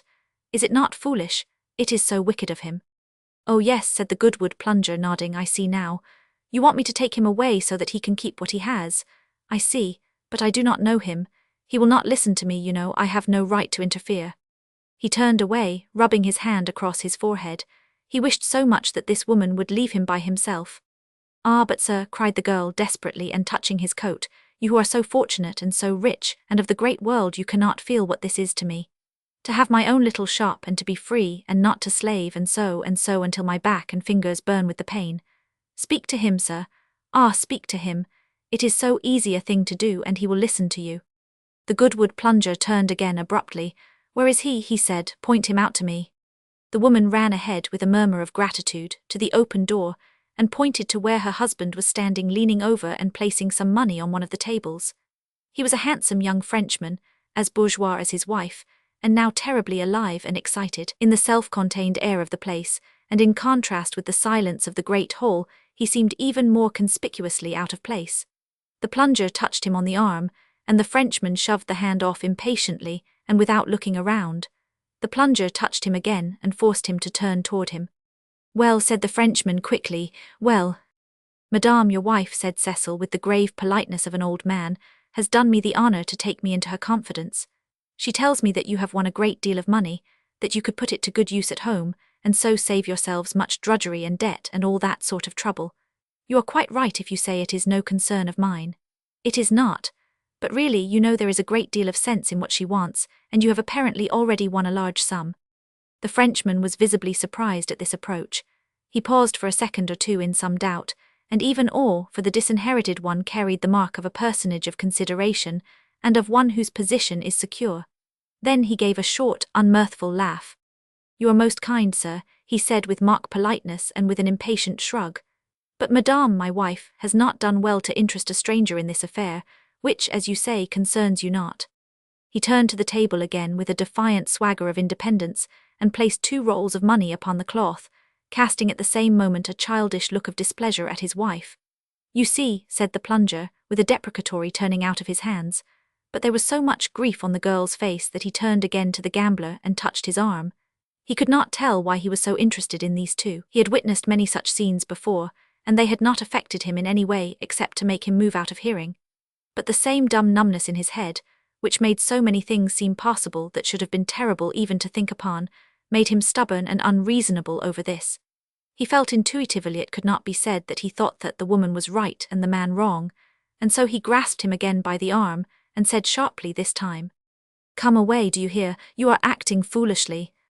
But even as he spoke, the red one, and the Frenchman with a boyish gurgle of pleasure raked in his winnings with his 2 hands, and then turned with a happy, triumphant laugh to his wife. It is not easy to convince a man that he is making a fool of himself when he is winning some 100 francs every 2 minutes. His silent arguments to the contrary are difficult to answer, but the plunger did not regard this in the least. "Do you hear me?" he said in the same stubborn tone, and with much the same manner with which he would have spoken to a groom. "Come away." Again the Frenchman tossed off his hand, this time with an execration, and again he placed the rolls of gold coin on the red, and again the red one. "My God," cried the girl, running her fingers over the rolls on the table, "he has 1/2 of the 20,000 francs. Oh, sir, stop him," she cried, "take him away." "Do you hear me?" cried the plunger, excited to a degree of utter self-forgetfulness and carried beyond himself. "You have got to come with me." "Take away your hand," whispered the young Frenchman fiercely. "See, I shall win it all. In one grand coup I shall win it all. I shall win 5 years' pay in 1 moment." He swept all of the money forward on the red, and threw himself over the table to see the wheel. "Wait, confound you," whispered the plunger excitedly. "If you will risk it with some reason.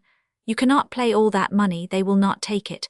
6,000 francs is the limit," unless he ran on quickly. "You divide the 12,000 francs among the 3 of us. You understand? 6,000 francs is all that any one person can play. But if you give 4,000 to me and 4,000 to your wife and keep 4,000 yourself, we can each chance it. You can back the red if you like. Your wife shall put her money on the numbers coming up below 18, and I will back the odd. In that way you stand to win 24,000 francs if our combination wins, and you lose less than if you simply back the color. Do you understand?" No, cried the Frenchman, reaching for the piles of money, which the plunger had divided rapidly into 3 parts on the red, all on the red. Good heavens, man, cried the plunger bitterly. I may not know much, but you should allow me to understand this dirty business. He caught the Frenchman by the wrists, and the young man, more impressed with the strange look in the boy's face than by his physical force, stood still, while the ball rolled and clicked merrily, and stopped, and balanced, and then settled into the 7. Red odd, and below the croupier droned mechanically. Ah, you see, what did I tell you? Said the plunger with sudden calmness. You have won more than your 20,000 francs, you are proprietors, I congratulate you. Ah, my God, cried the Frenchman in a frenzy of delight, I will double it. He reached toward the fresh piles of coin as if he meant to sweep them back again, but the plunger put himself in his way, and with a quick movement caught up the rolls of money, and dropped them into the skirt of the woman, which she raised like an apron to receive her treasure. Now, said young Harringford determinedly, you come with me. The Frenchman tried to argue and resist, but the plunger pushed him on with the silent stubbornness of a drunken man.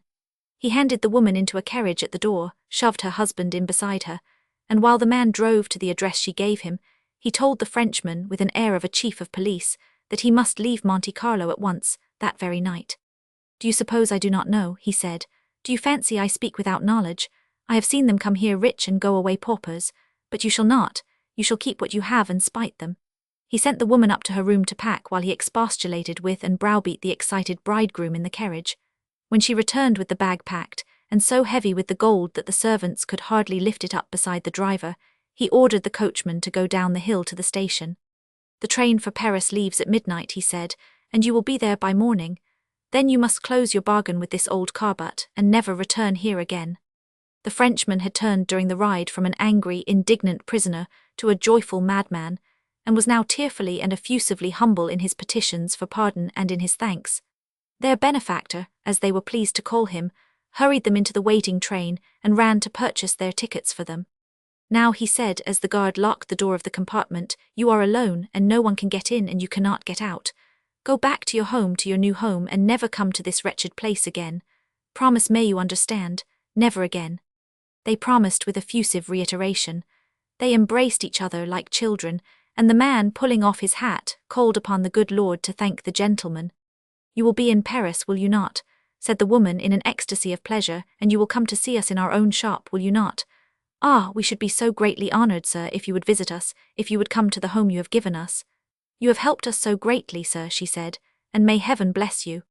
She caught up his gloved hand as it rested on the door and kissed it until he snatched it away in great embarrassment and flushing like a girl. Her husband drew her toward him, and the young bride sat at his side with her face close to his, and wept tears of pleasure and of excitement. Ah, look, sir, said the young man joyfully, look how happy you have made us. You have made us happy for the rest of our lives. The train moved out with a quick, heavy rush, and the car wheels took up the young stranger's last words and seemed to say, you have made us happy for the rest of our lives. It had all come about so rapidly that the plunger had had no time to consider or to weigh his motives, and all that seemed real to him now, as he stood alone on the platform of the dark, deserted station, were the words of the man echoing and reaching like the refrain of the song. And then there came to him suddenly, and with all the force of a gambler's superstition, the thought that the words were the same as those which his father had used in his letter, you can make us happy for the rest of our lives. Ah, he said with a quick gasp of doubt, if I made those poor fools happy, mayn't I live to be something to him and to her? Oh God, he cried, but so gently that one at his elbow could not have heard him, if I could. He tossed up his hands, and drew them down again and clenched them in front of him, and raised his tired, hot eyes to the calm purple sky with its millions of moving stars. Help me, he whispered fiercely, help me.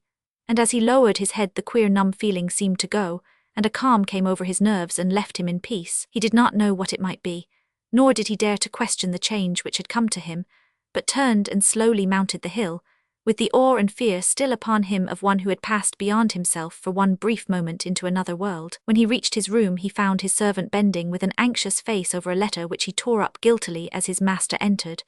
You were writing to my father, said Cecil gently, were you not? Well, you need not finish your letter, we are going home. I am going away from this place, Walters, he said as he pulled off his coat and threw himself heavily on the bed. I will take the first train that leaves here, and I will sleep a little while you put up my things. The first train, you understand, within an hour if it leaves that soon." His head sank back on the pillows heavily, as though he had come in from a long, weary walk, and his eyes closed and his arms fell easily at his side. The servant stood frightened and yet happy, with the tears running down his cheeks, for he loved his master dearly. "We are going home, Walters," the plunger whispered drowsily. "We are going home, home to England and Harringford and the governor, and we are going to be happy for all the rest of our lives."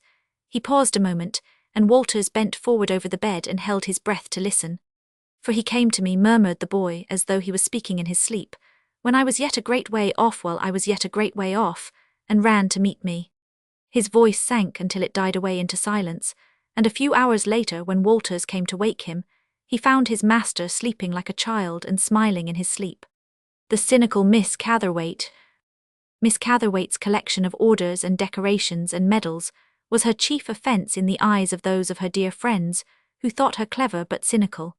All of them were willing to admit that she was clever, but some of them said she was clever only to be unkind.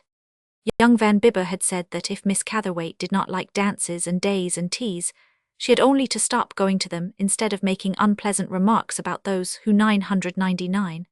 So many people repeated this that young Van Bibber believed finally that he had said something good, and was somewhat pleased in consequence, as he was not much given to that sort of thing.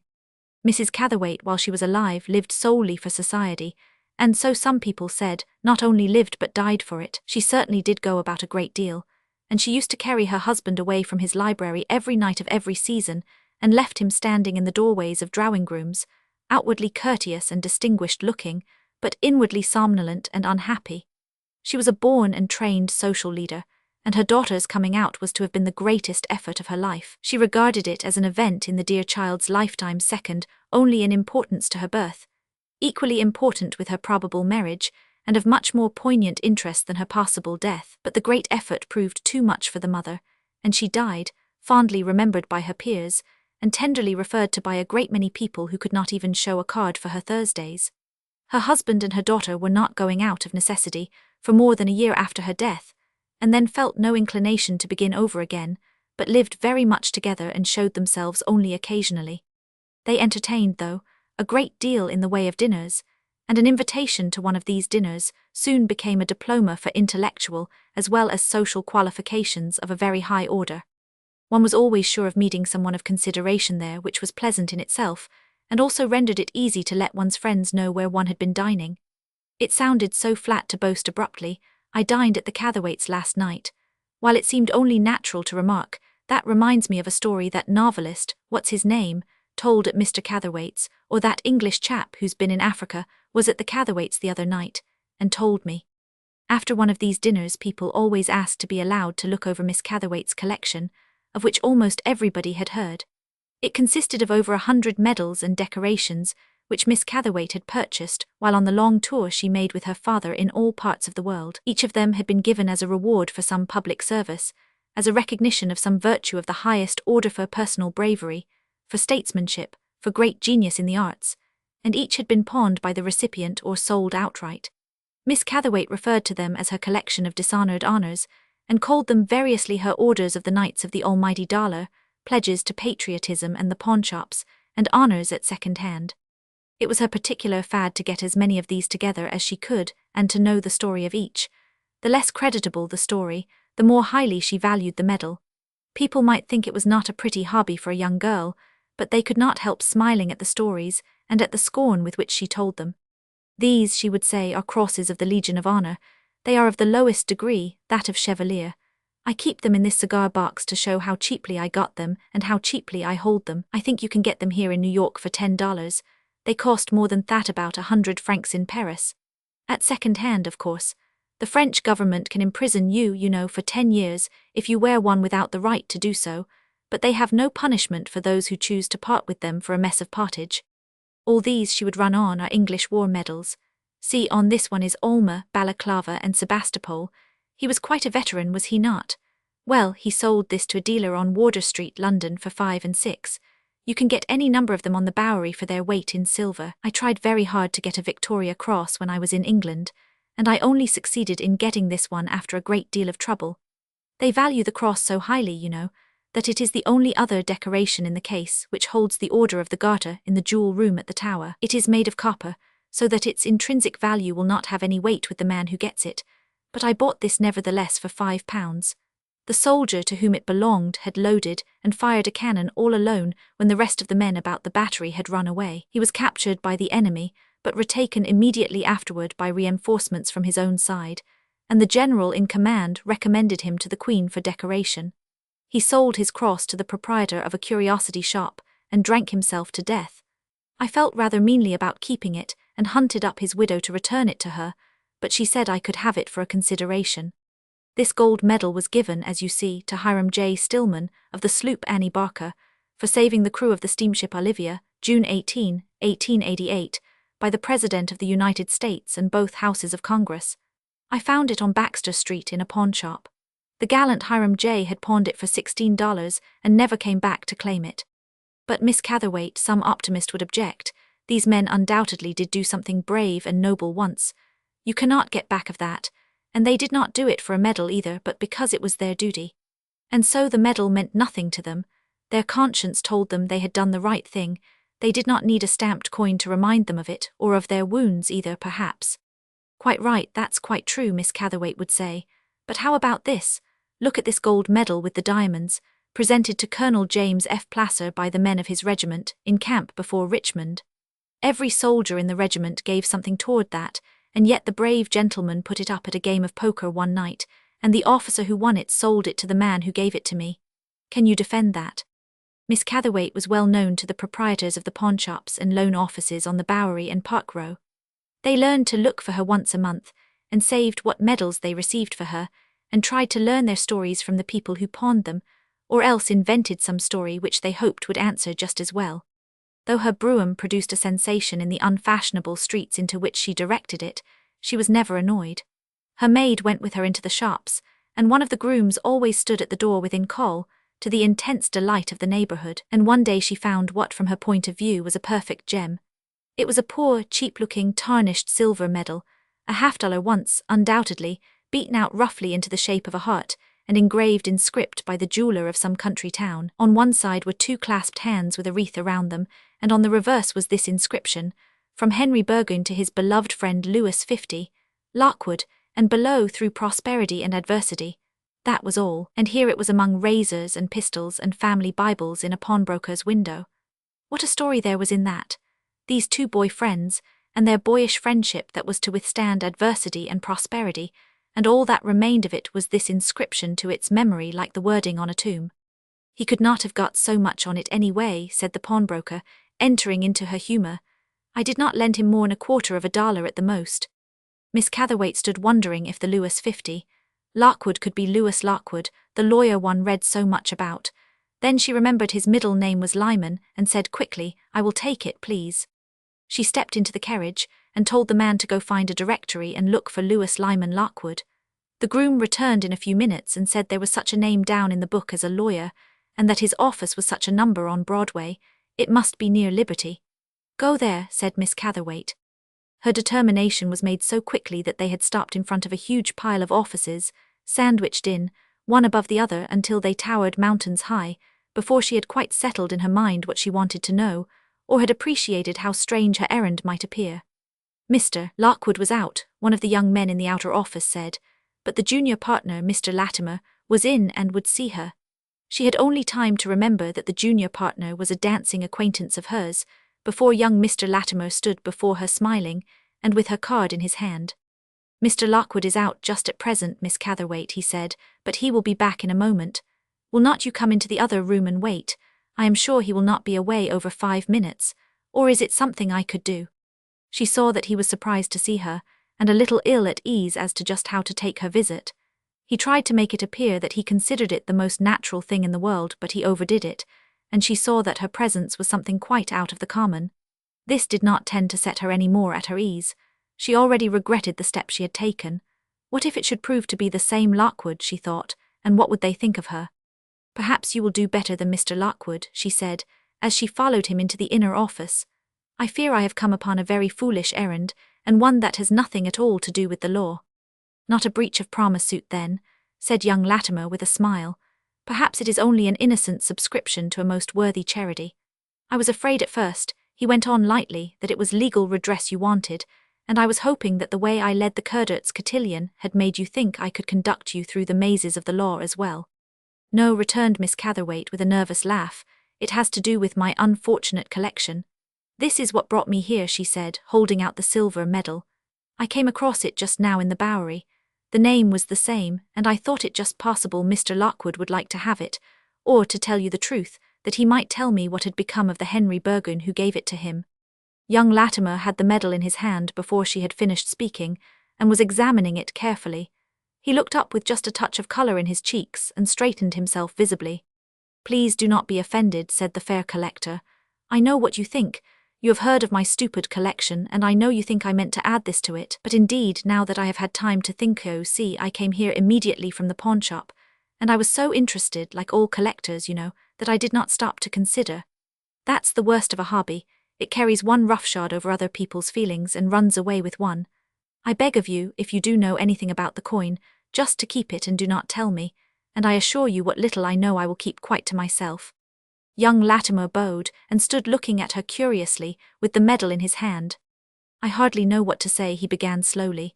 "It really has a story. You say you found this on the Bowery in a pawnshop. Indeed? Well, of course Mr. Lockwood could not have left it there." Miss Catherwaite shook her head vehemently and smiled in deprecation. "This medal was in his safe when he lived on 35th Street at the time he was robbed, and the burglars took this with the rest of the silver and pawned it, I suppose. Mr. Lockwood would have given more for it than anyone else could have afforded to pay." He paused a moment and then continued more rapidly. "Henry Bergen is Judge Bergen. Ah, you did not guess that. Yes, Mr. Lockwood and he were friends when they were boys. They went to school in Westchester County. They were Damon and Pythias and that sort of thing. They roomed together at the State College and started to practice law in Tuckahoe as a firm, but they made nothing of it, and came on to New York and began reading law again with Fuller Mowbray. It was while they were at school that they had these medals made. There was a mate to this, Judge Bergen had it. Well, they continued to live and work together. They were both orphans and dependent on themselves. I suppose that was one of the strongest bonds between them, and they knew no one in New York, and always spent their spare time together. They were pretty poor, I fancy, from all Mr. Lockwood has told me, but they were very ambitious. I'm telling you this, you understand, because it concerns you somewhat, well, more or less. They were great sportsmen, and whenever they could get away from the law office they would go off shooting. I think they were fonder of each other than brothers even. I have heard Mr. Lockwood tell of the days they lay in the rushes along the Chesapeake Bay waiting for duck. He has said often that they were the happiest hours of his life. That was their greatest pleasure, going off together after duck or snipe along the Maryland waters. Well, they grew rich and began to know people, and then they met a girl. It seems they both thought a great deal of her, as half the New York men did, I am told, and she was the reigning belle and toast and had other admirers, and neither met with that favour she showed well, the man she married, for instance. But for a while each thought, for some reason or other, that he was especially favoured. I do not know anything about it. Mr. Lockwood never spoke of it to me, but they both fell very deeply in love with her, and each thought the other disloyal, and so they quarrelled. And then, though the woman married, the two men kept apart. It was the one great passion of their lives, and both were proud, and each thought the other in the wrong, and so they have kept apart ever since. And well, I believe that is all." Miss Catherwaite had listened in silence, and with one little gloved hand tightly clasping the other. "Indeed, Mr. Latimer, indeed," she began tremulously, "I am terribly ashamed of myself. I seem to have rushed in where angels fear to tread. I would not meet Mr. Lockwood now for worlds. Of course I might have known there was a woman in the case, it adds so much to the story. But I suppose I must give up my medal. I never could tell that story, could I?" "No," said young Latimer dryly, "I would not if I were you." Something in his tone, and something in the fact that he seemed to avoid her eyes, made her drop the lighter vein in which she had been speaking and rise to go. There was much that he had not told her, she suspected, and when she bade him good-bye, it was with a reserve which she had not shown at any other time during their interview. "I wonder who that woman was," she murmured, as young Latimer turned from the brougham door and said home to the groom. She thought about it a great deal that afternoon. At times she repented that she had given up the medal, and at times she blushed that she should have been carried in her zeal into such an unwarranted intimacy with another's story. She determined finally to ask her father about it. He would be sure to know, she thought, as he and Mr. Lockwood were contemporaries. Then she decided finally not to say anything about it at all, for Mr. Catherwaite did not approve of the collection of dishonored honors as it was, and she had no desire to prejudice him still further by a recital of her afternoon's adventure, of which she had no doubt but he would also disapprove. So she was more than usually silent during the dinner, which was a tete-a-tete family dinner that night, and she allowed her father to doze after it in the library in his great chair without disturbing him with either questions or confessions. They had been sitting there some time, he with his hands folded on the evening paper and with his eyes closed, when the servant brought in a card and offered it to Mr. Catherwaite. Mr. Catherwaite fumbled over his glasses and read the name on the card aloud. Mr. Lewis 50. Lockwood, dear me, he said. What can Mr. Lockwood be calling upon me about?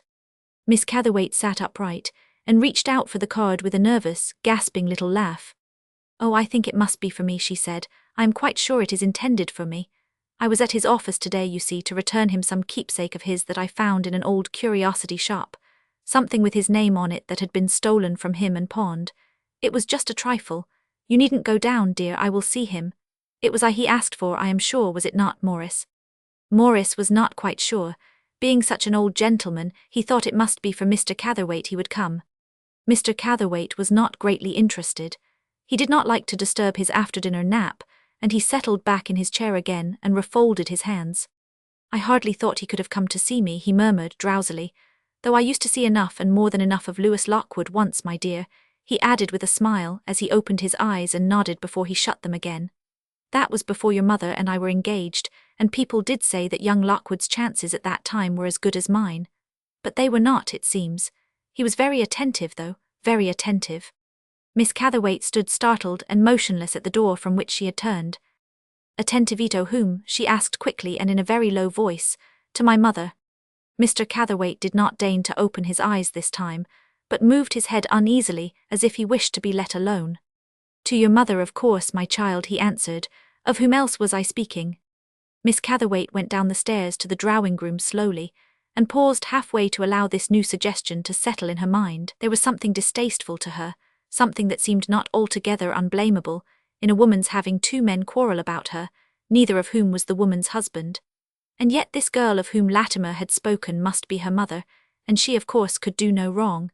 It was very disquieting, and she went on down the rest of the way with one hand resting heavily on the railing and with the other pressed against her cheeks. She was greatly troubled. It now seemed to her very sad indeed that these two one-time friends should live in the same city and meet, as they must meet, and not recognize each other. She argued that her mother must have been very young when it happened, or she would have brought two such men together again. Her mother could not have known, she told herself. She was not to blame, for she felt sure that had she herself known of such an accident she would have done something, said something, to make it right.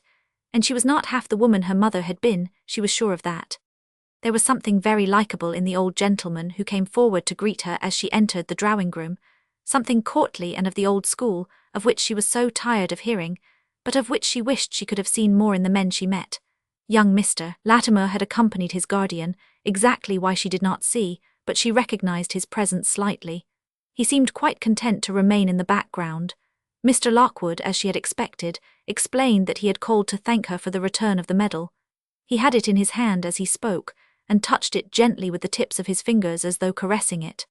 I knew your father very well, said the lawyer, and I at one time had the honor of being one of your mother's younger friends. That was before she was married many years ago. He stopped and regarded the girl gravely and with a touch of tenderness. You will pardon an old man, old enough to be your father, if he says, he went on, that you are greatly like your mother, my dear young lady, greatly like. Your mother was very kind to me, and I fear I abused her kindness, abused it by misunderstanding it. There was a great deal of misunderstanding, and I was proud and my friend was proud, and so the misunderstanding continued, until now it has become irretrievable. He had forgotten her presence apparently, and was speaking more to himself than to her as he stood looking down at the medal in his hand. You were very thoughtful to give me this, he continued. It was very good of you. I do not know why I should keep it though now, although I was distressed enough when I lost it. But now it is only a reminder of a time that is past and put away, but which was very, very dear to me. Perhaps I should tell you that I had a misunderstanding with the friend who gave it to me, and since then we have never met, have ceased to know each other. But I have always followed his life as a judge and as a lawyer, and respected him for his own sake as a man. I cannot tell, I do not know how he feels toward me. The old lawyer turned the medal over in his hand, and stood looking down at it wistfully. The cynical Miss Catherwaite could not stand it any longer. "Mr. Lockwood," she said impulsively, "Mr. Latimer has told me why you and your friend separated, and I cannot bear to think that it was Shemmy mother should have been the cause. She could not have understood. She must have been innocent of any knowledge of the trouble she had brought to men who were such good friends of hers, and to each other. It seems to me as though my finding that coin is more than a coincidence. I somehow think that the daughter is to help undo the harm that her mother has caused unwittingly caused. Keep the medal and do not give it back to me, for I am sure your friend has kept his, and I am sure he is still your friend at heart. Do not think I am speaking hastily or that I am thoughtless in what I am saying, but it seems to me as if friends could, true friends were so few that one cannot let them go without a word to bring them back. But though I am only a girl, and a very light and unfeeling girl, some people think, I feel this very much, and I do wish I could bring your old friend back to you again as I brought back his pledge. It has been many years since Henry Bergen and I have met," said the old man slowly, "and it would be quite absurd to think that he still holds any trace of that foolish, boyish feeling of loyalty that we once had for each other. Yet I will keep this if you will let me, and I thank you, my dear young lady, for what you have said. I thank you from the bottom of my heart. You are as good and as kind as your mother was, and I can say nothing, believe me, in higher praise." He rose slowly and made a movement as if to leave the room, and then, as if the excitement of this sudden return into the past could not be shaken off so readily, he started forward with a move of sudden determination. "I think," he said, "I will go to Henry Bergen's house at once tonight. I will act on what you have suggested. I will see if this has or has not been one long, unprofitable mistake. If my visit should be fruitless, I will send you this coin to add to your collection of dishonored honors, but if it should result as I hope it may, it will be your doing, Miss Catherwaite, and 2 old men will have much to thank you for. Good night," he said as he bowed above her hand, "and God bless you." Miss Catherwaite flushed slightly at what he had said, and sat looking down at the floor for a moment after the door had closed behind him. Young Mr. Latimer moved uneasily in his chair. The routine of the office had been strangely disturbed that day, and he now failed to recognize in the girl before him, with reddened cheeks and trembling eyelashes, the cold, self-possessed young woman of society whom he had formerly known. "You have done very well, if you will let me say so," he began gently. "I hope you are right in what you said, and that Mr. Lockwood will not meet with a rebuff or an ungracious answer. Why," he went on quickly, "I have seen him take out his gun now every spring and every fall for the last 10 years and clean and polish it, and tell what great shots he and Henry, as he calls him, used to be, and then he would say he would take a holiday and get off for a little shooting. But he never went. He would put the gun back into its case again and mope in his library for days afterward. You see, he never married, and though he adopted me in a manner, and is fond of me in a certain way, no one ever took the place in his heart his old friend had held. You will let me know, will you not, at once tonight, even whether he succeeds or not?" said the cynical Miss Catherwaite. "You can understand why I am so deeply interested. I see now why you said I would not tell the story of that medal. But after all, it may be the prettiest story, the only pretty story I have to tell." Mr. Lockwood had not returned, the man said, when young Latimer reached the home the lawyer had made for them both. He did not know what to argue from this, but determined to sit up and wait, and so sat smoking before the fire, and listening with his sense of hearing on a strain for the first movement at the door. He had not long to wait. The front door shut with a clash, and he heard Mr. Lockwood crossing the hall quickly to the library, in which he waited. Then the inner door was swung back, and Mr. Lockwood came in with his head high and his eyes smiling brightly. There was something in his step that had not been there before, something light and vigorous, and he looked 10 years younger. He crossed the room to his writing table without speaking, and began tossing the papers about on his desk. Then he closed the rolling-top lid with a snap and looked up smiling. "I shall have to ask you to look after things at the office for a little while," he said. "Judge Bergen and I are going to Maryland for a few weeks' shooting. Van Bibber and the Swan boats." It was very hot in the park, and young Van Bibber, who has a good heart and a great deal more money than good-hearted people generally get, was cross and somnolent. He had told his groom to bring a horse he wanted to try to the 59th Street entrance at 10 o'clock, and the groom had not appeared. Hence Van Bibber's crossness. He waited as long as his dignity would allow, and then turned off into a by-lane end, dropped on a bench, and looked gloomily at the Lohengrin swans with the paddle-wheel attachment that circle around the lake. They struck him as the most idiotic inventions he had ever seen, and he pitied, with the pity of a man who contemplates crossing the ocean to be measured for his fall clothes, the people who could find delight in having some one paddle them around an artificial lake. 2 little girls from the east side, with a lunch basket and an older girl with her hair down her back, sat down on a bench beside him and gazed at the swans. The place was becoming too popular, and Van Bibber decided to move on. But the bench on which he sat was in the shade, and the asphalt walk leading to the street was in the sun, and his cigarette was soothing, so he ignored the near presence of the 3 little girls and remained where he was. "I suppose," said one of the 2 little girls, in a high, public school voice, "there's lots to see from those swan boats that yous cannot see from the banks." "Oh, lots," assented the girl with long hair. "If you walked all round the lake, clear all the way round, you could see all there is to see," said the third, "except what there's in the middle where the island is." "I guess it's mighty wild on that island," suggested the youngest. Eddie Case he took a trip around the lake on a swan boat the other day. He said that it was grand. He said yous could see fishes and ducks, and that it looked just as if there were snakes and things on the island. "What sort of things?" asked the other one in a hushed voice. "Well, wild things," explained the elder vaguely. "Bears and animals like that grow in wild places." Van Bibber lit a fresh cigarette and settled himself comfortably and unreservedly to listen. "My, but I would like to take a trip just once," said the youngest under her breath. Then she clasped her fingers together and looked up anxiously at the elder girl, who glanced at her with severe reproach. "Why, Mame," she said, "ain't you ashamed? Ain't you having a good time enough without wishing for everything you set your eyes on?" Van Bibber wondered at this we humans should want to ride around on the swans in the first place, and why, if they had such a wild desire, they should not gratify it. "Why, it costs more'n it costs to come all the way uptown in an open car," added the elder girl, as if in answer to his unspoken question. The younger girl sighed at this, and nodded her head in submission, but blinked longingly at the big swans and the party-coloured awning and the red seats.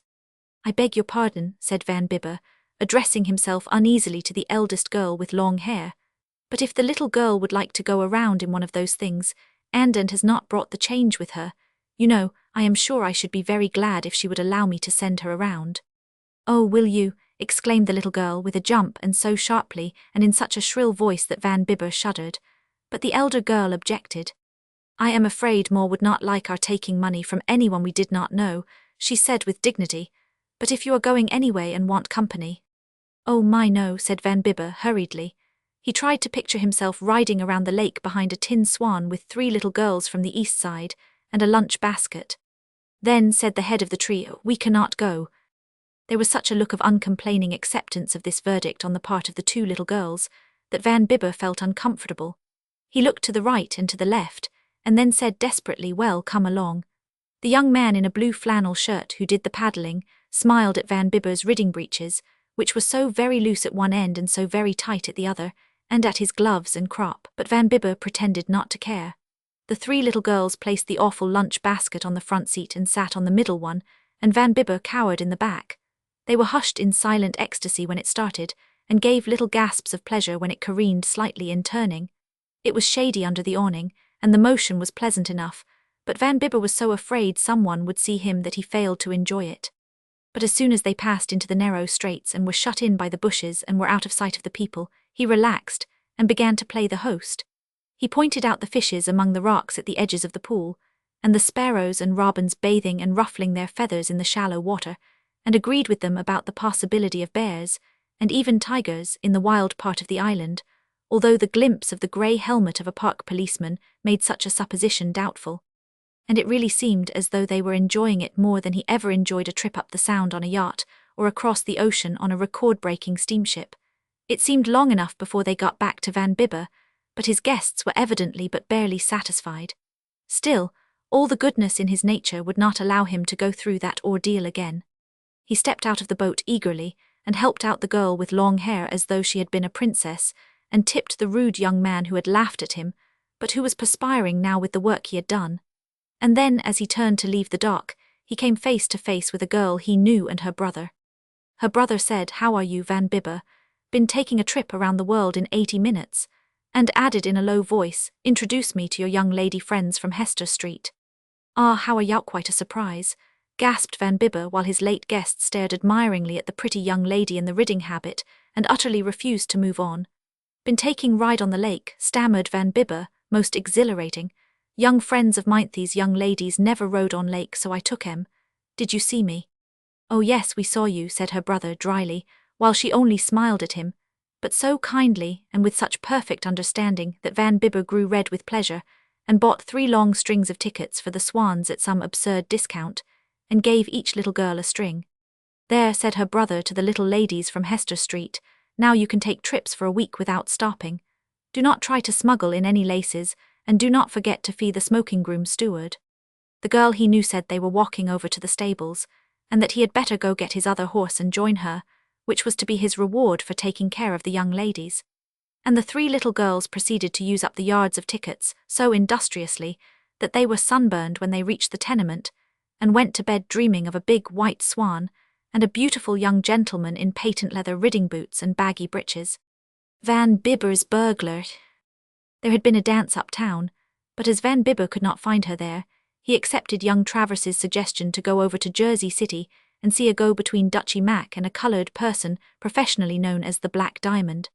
They covered up all signs of their evening dress with their greatcoats, and filled their pockets with cigars, for the smoke which surrounds a go is trying to sensitive nostrils, and they also fastened their watches to both keychains. Alf Alpin, who was acting as master of ceremonies, was greatly pleased and flattered at their coming, and boisterously insisted on their sitting on the platform. The fact was generally circulated among the spectators that the 2 gents in high hats had come in a carriage, and this and their patent leather boots made them objects of keen interest. It was even whispered that they were the parties who were putting up the money to back the Black Diamond against the Hester Street Jackson. This in itself entitled them to respect. Van Bibber was asked to hold the watch, but he wisely declined the honour, which was given to Andy Spielman, the sporting reporter of the Track and Ring, whose watch case was covered with diamonds, and was just the sort of a watch a timekeeper should hold. It was 2 o'clock before Dutchy Mac's backer threw the sponge into the air, and 3 before they reached the city. They had another reporter in the cab with them, besides the gentleman, who had bravely held the watch in the face of several offers to do for him. And as Van Bibber was ravenously hungry, and as he doubted that he could get anything at that hour at the club, they accepted Spielman's invitation and went for a porterhouse steak and onions at the Owl's Nest, Gus McGowan's all-night restaurant on 3rd Avenue.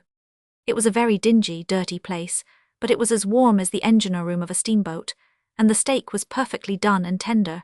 It was too late to go to bed, so they sat around the table with their chairs tipped back and their knees against its edge. The 2 club men had thrown off their greatcoats, and their wide shirt fronts and silk facings shone grandly in the smoky light of the oil lamps and the red glow from the grill in the corner.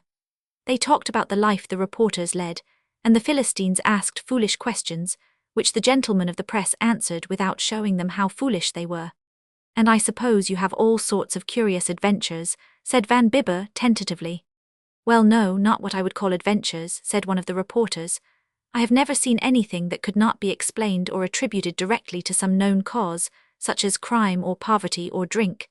You may think at first that you have stumbled on something strange and romantic, but it comes to nothing. You would suppose that in a great city like this one would come across something that could not be explained away, something mysterious or out of the common, like Stevenson's Suicide Club. But I have not found it so. Dickens once told James Payn that the most curious thing he ever saw in his rambles around London was a ragged man who stood crouching under the window of a great house where the owner was giving a ball. While the man hid beneath a window on the ground floor, a woman wonderfully dressed and very beautiful raised the sash from the inside and dropped her bouquet down into the man's hand, and he nodded and stuck it under his coat and ran off with it. I call that now a really curious thing to see, but I have never come across anything like it, and I have been in every part of this big city, and at every hour of the night and morning, and I am not lacking in imagination either, but no captured maidens have ever beckoned to me from barred windows nor white hands waved from a passing hansom. Balzac and de Musset and Stevenson suggest that they have had such adventures, but they never come to me. It is all commonplace and vulgar, and always ends in a police court, or with a found drowned in the North River." McGowan, who had fallen into a doze behind the bar, woke suddenly and shivered and rubbed his shirt sleeves briskly. A woman knocked at the side door and begged for a drink for the love of heaven, and the man who tended the grill told her to be off. They could hear her feeling her way against the wall and cursing as she staggered out of the alley. 3 men came in with a hack driver and wanted everybody to drink with them, and became insolent when the gentlemen declined, and were in consequence hustled out one at a time by McGowan, who went to sleep again immediately, with his head resting among the cigar boxes and pyramids of glasses at the back of the bar, and snored. "You see," said the reporter, "it is all like this. Night in a great city is not picturesque and it is not theatrical. It is sodden, sometimes brutal, exciting enough until you get used to it, but it runs in a groove. It is dramatic, but the plot is old and the motives and characters always the same." The rumble of heavy market wagons and the rattle of milk carts told them that it was morning, and as they opened the door, the cold, fresh air swept into the place and made them wrap their collars around their throats and stamp their feet. The morning wind swept down the cross street from the East River, and the lights of the street lamps and of the saloon looked old and tawdry. Travers and the reporter went off to a Turkish bath, and the gentleman who held the watch and who had been asleep for the last hour dropped into a nighthawk and told the man to drive home. It was almost clear now and very cold, and Van Bibber determined to walk. He had the strange feeling one gets when one stays up until the sun rises, of having lost a day somewhere, and the dance he had attended a few hours before seemed to have come off long ago, and the fight in Jersey City was far back in the past. The houses along the cross street through which he walked were as dead as so many blank walls, and only here and there a lace curtain waved out of the open window where some honest citizen was sleeping. The street was quite deserted, not even a cat or a policeman moved on it, and Van Bibber's footsteps sounded brisk on the sidewalk.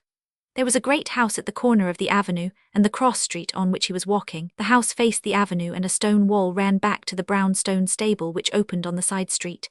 There was a door in this wall, and as Van Bibber approached it on his solitary walk, it opened cautiously, and a man's head appeared in it for an instant and was withdrawn again like a flash, and the door snapped to. Van Bibber stopped and looked at the door and at the house and up and down the street. The house was tightly closed, as though someone was lying inside dead, and the streets were still empty. Van Bibber could think of nothing in his appearance so dreadful as to frighten an honest man, so he decided the face he had had a glimpse of must belong to a dishonest one. It was none of his business, he assured himself, but it was curious, and he liked adventure, and he would have liked to prove his friend the reporter, who did not believe in adventure, in the wrong. So he approached the door silently, and jumped and caught at the top of the wall and stuck one foot on the handle of the door, and with the other on the knocker, drew himself up and looked cautiously down on the other side. He had done this so lightly that the only noise he made was the rattle of the doorknob on which his foot had rested, and the man inside thought that the one outside was trying to open the door, and placed his shoulder to it and pressed against it heavily. Van Bibber, from his perch on the top of the wall, looked down directly on the other's head and shoulders. He could see the top of the man's head only 2 feet below, and he also saw that in one hand he held a revolver, and that 2 bags filled with projecting articles of different sizes lay at his feet.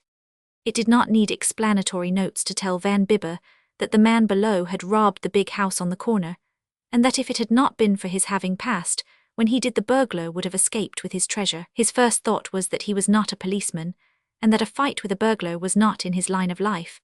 And this was followed by the thought that though the gentleman who owned the property in the 2 bags was of no interest to him, he was, as a respectable member of society, more entitled to consideration than the man with the revolver. The fact that he was now, whether he liked it or not, perched on the top of the wall like Humpty Dumpty, and that the burglar might see him and shoot him the next minute, had also an immediate influence on his movements. So he balanced himself cautiously and noiselessly and dropped upon the man's head and shoulders, bringing him down to the flagged walk with him and under him. The revolver went off once in the struggle, but before the burglar could know how or from where his assailant had come, Van Bibber was standing up over him and had driven his heel down on his hand and kicked the pistol out of his fingers. Then he stepped quickly to where it lay and picked it up and said, "Now, if you try to get up, I will shoot at you." He felt an unwarranted and ill-timedly humorous inclination to add, "and I will probably miss you," but subdued it. The burglar, much to Van Bibber's astonishment, did not attempt to rise, but sat up with his hands locked across his knees and said, "Shoot ahead.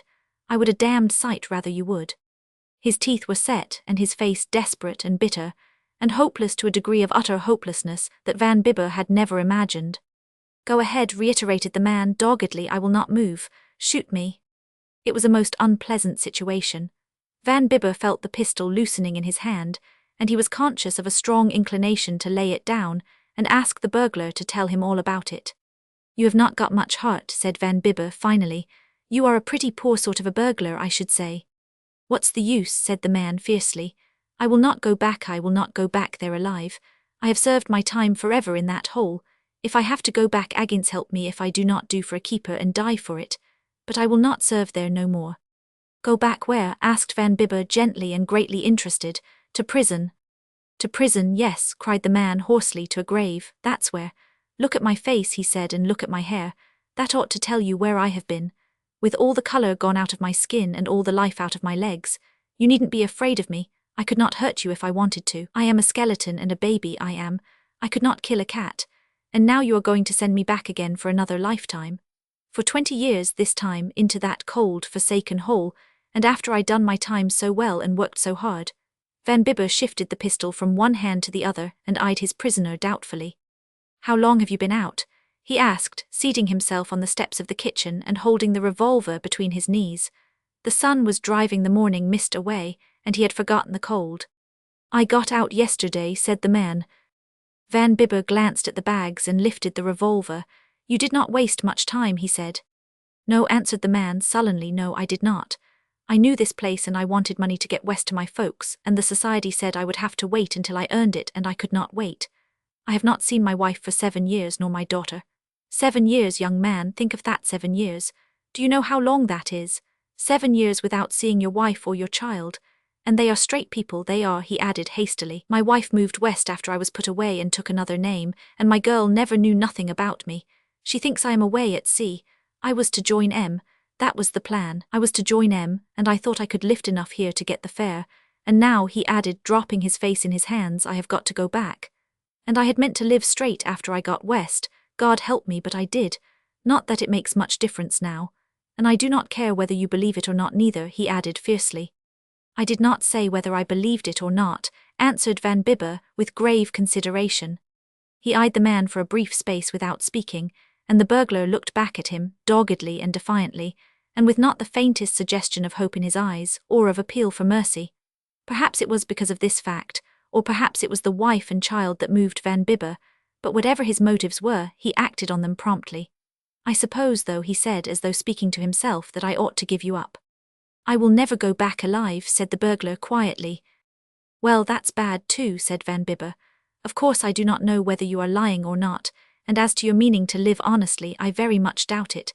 But I will give you a ticket to wherever your wife is, and I will see you on the train, and you can get off at the next station and rob my house tomorrow night, if you feel that way about it. Throw those bags inside that door where the servant will see them before the milkman does, and walk on out ahead of me, and keep your hands in your pockets, and do not try to run. I have your pistol, you know. The man placed the bags inside the kitchen door, and with a doubtful look at his custodian stepped out into the street, and walked, as he was directed to do, toward the Grand Central Station. Van Bibber kept just behind him, and kept turning the question over in his mind as to what he ought to do. He felt very guilty as he passed each policeman, but he recovered himself when he thought of the wife and child who lived in the West, and who were straight. Where to? Asked Van Bibber as he stood at the ticket office window. Helena, Montana, answered the man with for the first time a look of relief. Van Bibber bought the ticket and handed it to the burglar. I suppose you know, he said, that you can sell that at a place downtown for half the money. Yes, I know that, said the burglar. There was a half-hour before the train left, and Van Bibber took his charge into the restaurant and watched him eat everything placed before him, with his eyes glancing all the while to the right or left. Then Van Bibber gave him some money and told him to write to him, and shook hands with him. The man nodded eagerly and pulled off his hat as the car drew out of the station, and Van Bibber came downtown again with the shop girls and clerks going to work, still wondering if he had done the right thing. He went to his rooms and changed his clothes, took a cold bath, and crossed over to Delmonico's for his breakfast, and while the waiter laid the cloth in the cafe, glanced at the headings in one of the papers. He scanned first with polite interest the account of the dance on the night previous, and noticed his name among those present. With greater interest he read of the fight between Dutchy Mac and the Black Diamond, and then he read carefully how Abe Hubbard, alias Jimmy the Gent, a burglar, had broken jail in New Jersey, and had been traced to New York. There was a description of the man, and Van Bibber breathed quickly as he read it. The detectives have a clue of his whereabouts, the account said. If he is still in the city they are confident of recapturing him, but they fear that the same friends who helped him to break jail will probably assist him from the country or to get out west. They may do that, murmured Van Bibber to himself with a smile of grim contentment. They probably will. Then he said to the waiter, Oh, I do not know. Some bacon and eggs and green things and coffee. Van Bibber as best man. Young Van Bibber came up to town in June from Newport to see his lawyer about the preparation of some papers that needed his signature. He found the city very hot and close, and as dreary and as empty as a house that has been shut up for some time, while its usual occupants are away in the country. As he had to wait over for an afternoon train, and as he was downtown, he decided to lunch at a French restaurant near Washington Square, where someone had told him you could get particular things particularly well cooked. The tables were set on a terrace with plants and flowers about them, and covered with a tricolored awning. There were no jangling horsecar bells nor dust to disturb him, and almost all the other tables were unoccupied. The waiters leaned against these tables and chatted in a French argot, and a cool breeze blew through the plants and billowed the awning, so that on the whole Van Bibber was glad he had come. There was, beside himself, an old Frenchman scolding over his late breakfast, 2 young artists with Van Dyke beards, who ordered the most remarkable things in the same French argot that the waiters spoke, and a young lady and a young gentleman at the table next to his own. The young man's back was toward him, and he could only see the girl when the youth moved to one side. She was very young and very pretty, and she seemed in a most excited state of mind from the tip of her wide-brimmed, pointed French hat to the points of her patent leather ties. She was strikingly well-bred in appearance, and Van Bibber wondered why she should be dining alone with so young a man. "It was not my fault," he heard the youth say earnestly. "How could I know he would be out of town? And anyway, it really does not matter. Your cousin is not the only clergyman in the city." "Of course not," said the girl almost tearfully, "but they are not my cousins and he is, and that would have made it so much, oh so very much different. I am awfully frightened." "Runaway couple," commented Van Bibber, "most interesting. Read about M often, never seen M, most interesting." He bent his head over an entree, but he could not help hearing what followed, for the young runaways were indifferent to all around them, and though he rattled his knife and fork in a most vulgar manner, they did not heed him nor lower their voices. "Well, what are you going to do?" said the girl, severely but not unkindly. "It does not seem to me that you are exactly rising to the occasion." "Well, I do not know," answered the youth easily. "We are safe here anyway. Nobody we know ever comes here, and if they did they are out of town now. You go on and eat something, and I will get a directory and look up a lot of clergymen's addresses, and then we can make out a list and drive around in a cab until we find one who has not gone off on his vacation. We ought to be able to catch the Fall River boat back at 5 this afternoon. Then we can go right on to Boston from Fall River tomorrow morning and run down to Narragansett during the day." "They will never forgive us," said the girl. "Oh well, that's all right," exclaimed the young man cheerfully. "Really, you are the most uncomfortable young person I ever ran away with. One might think you were going to a funeral. You were willing enough 2 days ago, and now you do not help me at all." "Are you sorry?" he asked, and then added, "But please do not say so, even if you are." "No, not sorry exactly," said the girl. "But indeed, Ted, it is going to make so much talk. If we only had a girl with us, or if you had a best man, or if we had witnesses, as they do in England, and a parish registry, or something of that sort, or if Cousin Harold had only been at home to do the marrying." The young gentleman called Ted did not look, judging from the expression of his shoulders, as if he were having a very good time. He picked at the food on his plate gloomily, and the girl took out her handkerchief and then put it resolutely back again and smiled at him. The youth called the waiter and told him to bring a directory, and as he turned to give the order, Van Bibber recognized him, and he recognized Van Bibber. Van Bibber knew him for a very nice boy, of a very good Boston family named Standish, and the younger of 2 sons. It was the elder who was Van Bibber's particular friend. The girl saw nothing of this mutual recognition, for she was looking with startled eyes at a hansom that had dashed up the side street and was turning the corner. "Ted, oh Ted," she gasped, "it's your brother, there. In that hansom, I saw him perfectly plainly. Oh, how did he find us? What shall we do?" Ted grew very red and then very white. "Standish," said Van Bibber, jumping up and reaching for his hat, "pay this chap for these things, will you, and I will get rid of your brother." Van Bibber descended the steps, lighting a cigar, as the elder Standish came up them on a jump. "Hello, Standish," shouted the New Yorker. "Wait a minute, where are you going? Why, it seems to rain Standishes today. First see your brother, then I see you. What's on?" "You have seen him," cried the Boston man eagerly. "Yes, and where is he? Was she with him? Are they married? Am I in time?" Van Bibber answered these different questions to the effect that he had seen young Standish and Mrs. Standish not a half an hour before, and that they were just then taking a cab for Jersey City, whence they were to depart for Chicago. "The driver who brought them here and who told me where they were said they could not have left this place by the time I would reach it," said the elder brother doubtfully. "That's so," said the driver of the cab, who had listened curiously. "I brought him here not more'n half an hour ago, just had time to get back to the depot. They cannot have gone long. Yes, but they have, said Van Bibber. However, if you get over to Jersey City in time for the 2, you can reach Chicago almost as soon as they do. They are going to the Palmer House, they said. Thank you, old fellow, shouted Standish, jumping back into his hansom. It's a terrible business, pair of young fools.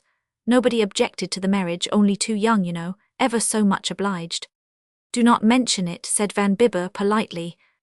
Now then, said that young man, as he approached the frightened couple trembling on the terrace, I have sent your brother off to Chicago. I do not know why I selected Chicago as a place where one would go on a honeymoon, but I am not used to lying and I am not very good at it. Now, if you will introduce me, I will see what can be done toward getting you 2 babes out of the woods.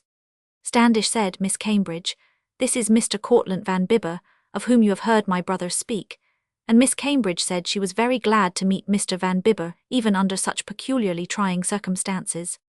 Now what you 2 want to do, said Van Bibber, addressing them as though they were just about 15 years old and he were at least 40, is to give this thing all the publicity you can. What, chorused the 2 runaways in violent protest. Certainly, said Van Bibber, you were about to make a fatal mistake. You were about to go to some unknown clergyman of an unknown parish who would have married you in a back room without a certificate or a witness, just like any eloping farmer's daughter and lightning rod agent.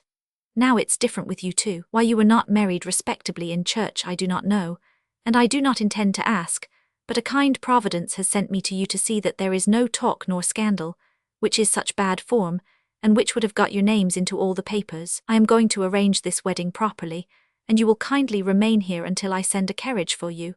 Now just rely on me entirely and eat your luncheon in peace. It's all going to come out right, and allow me to recommend the salad, which is especially good. Van Bibber first drove madly to the little church around the corner, where he told the kind old rector all about it, and arranged to have the church open and the assistant organist in her place, and a district messenger boy to blow the bellows, punctually at 3 o'clock. And now, he soliloquized, I must get some names. It does not matter much whether they happen to know the high contracting parties or not, but they must be names that everybody knows. Whoever is in town will be lunching at Delmonico's, and the men will be at the clubs. So he first went to the big restaurant, where, as good luck would have it, he found Mrs. Regina Van Arndt and Mrs. Jack Peabody, and the Mrs. Brookline, who had run up the Sound for the day on the yacht Minerva of the Boston Yacht Club, and he told them how things were and swore them to secrecy, and told them to bring what men they could pick up. At the club he pressed 4 men into service who knew everybody and whom everybody knew, and when they protested that they had not been properly invited, and that they only knew the bride and groom by sight, he told them that made no difference, as it was only their names he wanted. Then he sent a messenger boy to get the biggest suit of rooms on the Fall River boat, and another one for flowers, and then he put Mrs. Regina Van Arndt into a cab and sent her after the bride, and, as best man, he got into another cab and carried off the groom. I have acted either as best man or usher 42 times now, said Van Bibber, as they drove to the church, and this is the first time I ever appeared in either capacity in Russier leather shoes and a blue serge yachting suit. But then, he added contentedly, you ought to see the other fellows. One of them is in a striped flannel. Mrs. Regina and Miss Cambridge wept a great deal on the way uptown, but the bride was smiling and happy when she walked up the aisle to meet her prospective husband, who looked exceedingly conscious before the eyes of the men, all of whom he knew by sight or by name, and not one of whom he had ever met before, but they all shook hands after it was over, and the assistant organist played the wedding march, and one of the club men insisted in pulling a cheerful and jerky peal on the church bell in the absence of the janitor. And then Van Bibber hurled an old shoe and a handful of rice which he had thoughtfully collected from the chef at the club after them, as they drove off to the boat. Now, said Van Bibber with a proud sigh of relief and satisfaction, I will send that to the papers, and when it is printed tomorrow it will read like one of the most orthodox and one of the smartest weddings of the season. And yet I cannot help thinking. Well, said Mrs. Regina as he paused doubtfully. Well, I cannot help thinking, continued Van Bibber, of Standish's older brother racing around Chicago with the thermometer at 102 in the shade. I wish I had only sent him to Jersey City. It just shows, he added mournfully, that when a man is not practiced in lying, he should leave it alone.